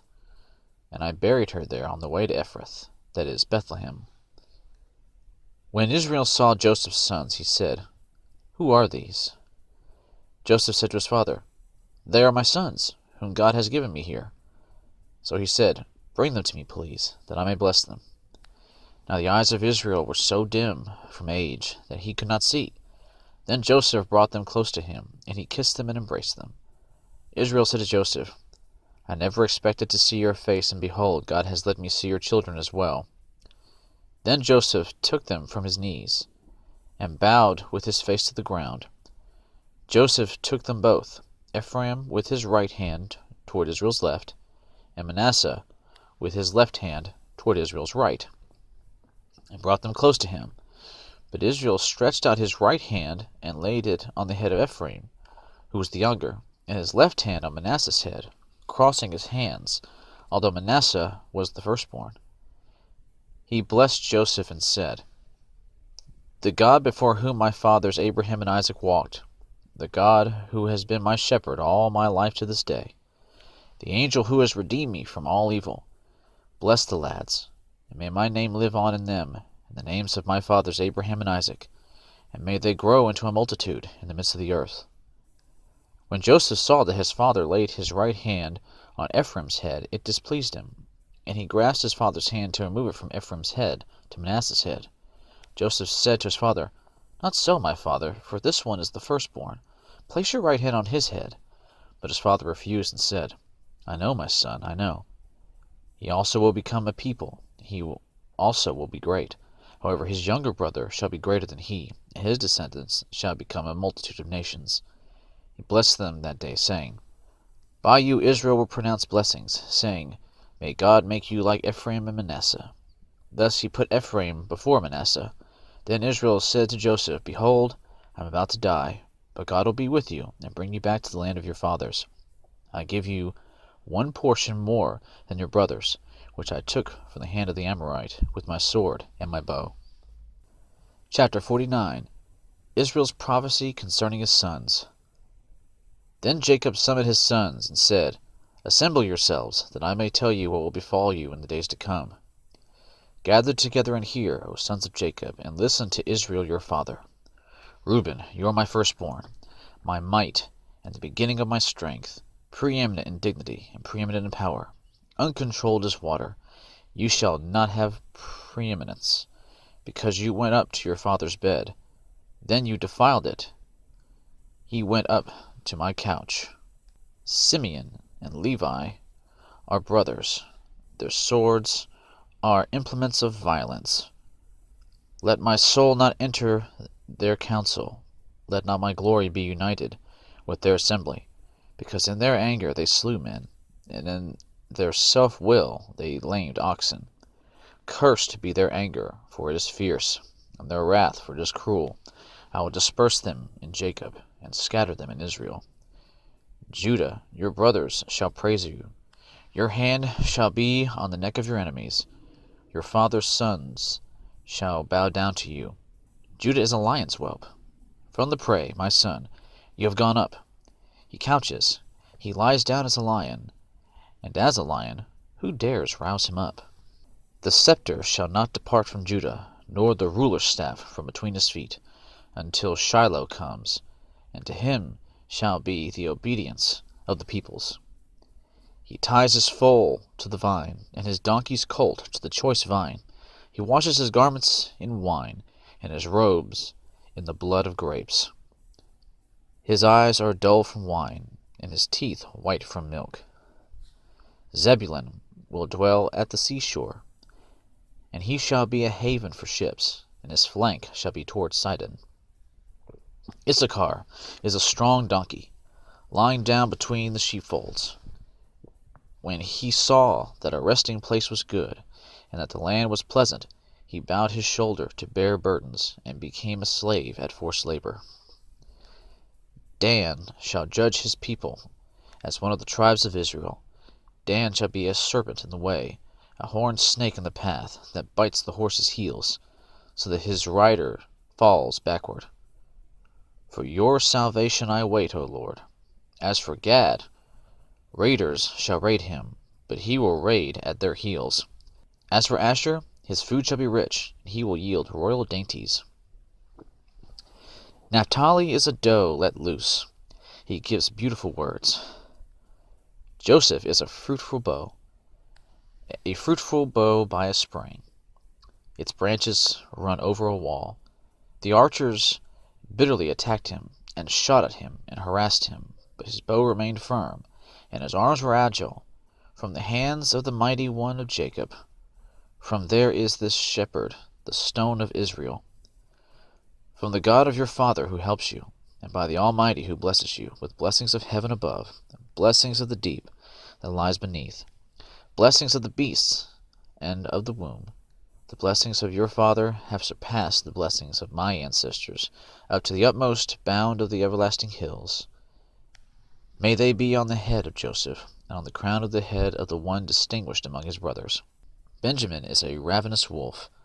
In the morning he devours the prey, and in the evening he divides the spoil.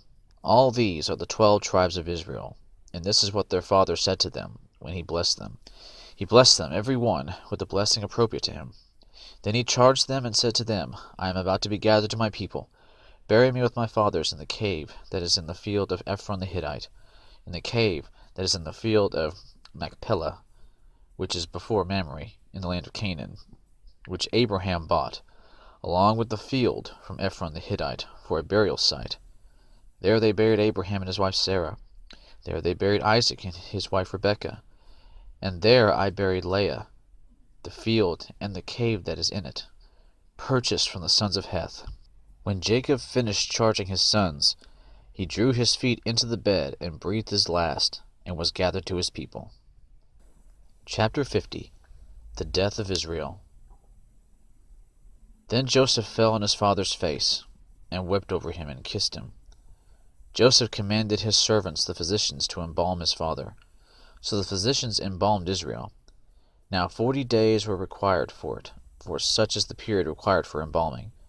And the Egyptians wept for him 70 days. When the days of mourning for him were past, Joseph spoke to the household of Pharaoh, saying, If now I have found favor in your sight, please speak to Pharaoh, saying, My father made me swear, saying, Behold, I am about to die. My grave which I dug for myself in the land of Canaan, there you shall bury me. Now therefore, please let me go up and bury my father, then I will return. Pharaoh said, Go up and bury your father, as he made you swear. So Joseph went up to bury his father, and with him went up all the servants of Pharaoh, the elders of his household, and all the elders of the land of Egypt, and all the household of Joseph, and his brothers and his father's household. They left only their little ones, and their flocks, and their herds in the land of Goshen. There also went up with him both chariots and horsemen, and it was a very great company. When they came to the threshing floor of Atad, which is beyond the Jordan, they lamented there with a very great and sorrowful lamentation, and he observed 7 days mourning for his father. Now when the inhabitants of the land, the Canaanites, saw the mourning at the threshing floor of Atad, they said, This is a grievous mourning for the Egyptians. Therefore it was named Abel Mizraim, which is beyond the Jordan. Burial at Machpelah. Thus his sons did for him as he had charged them, for his sons carried him to the land of Canaan, and buried him in the cave of the field of Machpelah, before Mamre, which Abraham had bought along with the field for a burial site from Ephron the Hittite. After he had buried his father, Joseph returned to Egypt, he and his brothers, and all who had gone up with him to bury his father.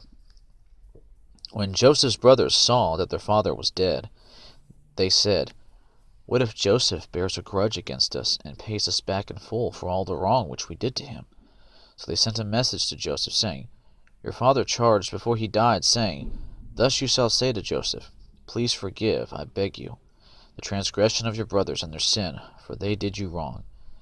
And now, please forgive the transgression of the servants of the God of your father. And Joseph wept when they spoke to him. Then his brothers also came, and fell down before him, and said, Behold, we are your servants. But Joseph said to them, Do not be afraid, for am I in God's place? As for you, you meant evil against me, but God meant it for good, in order to bring about this present result, to preserve many people alive. So therefore, do not be afraid. I will provide for you and your little ones. So he comforted them, and spoke kindly to them.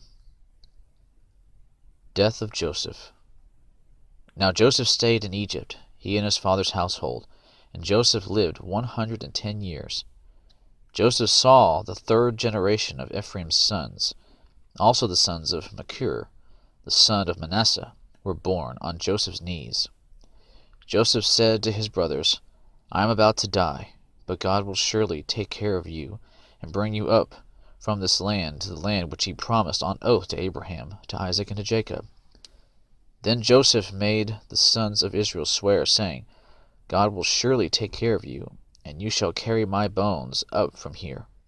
So Joseph died at the age of 110 years, and he was embalmed and placed in a coffin in Egypt.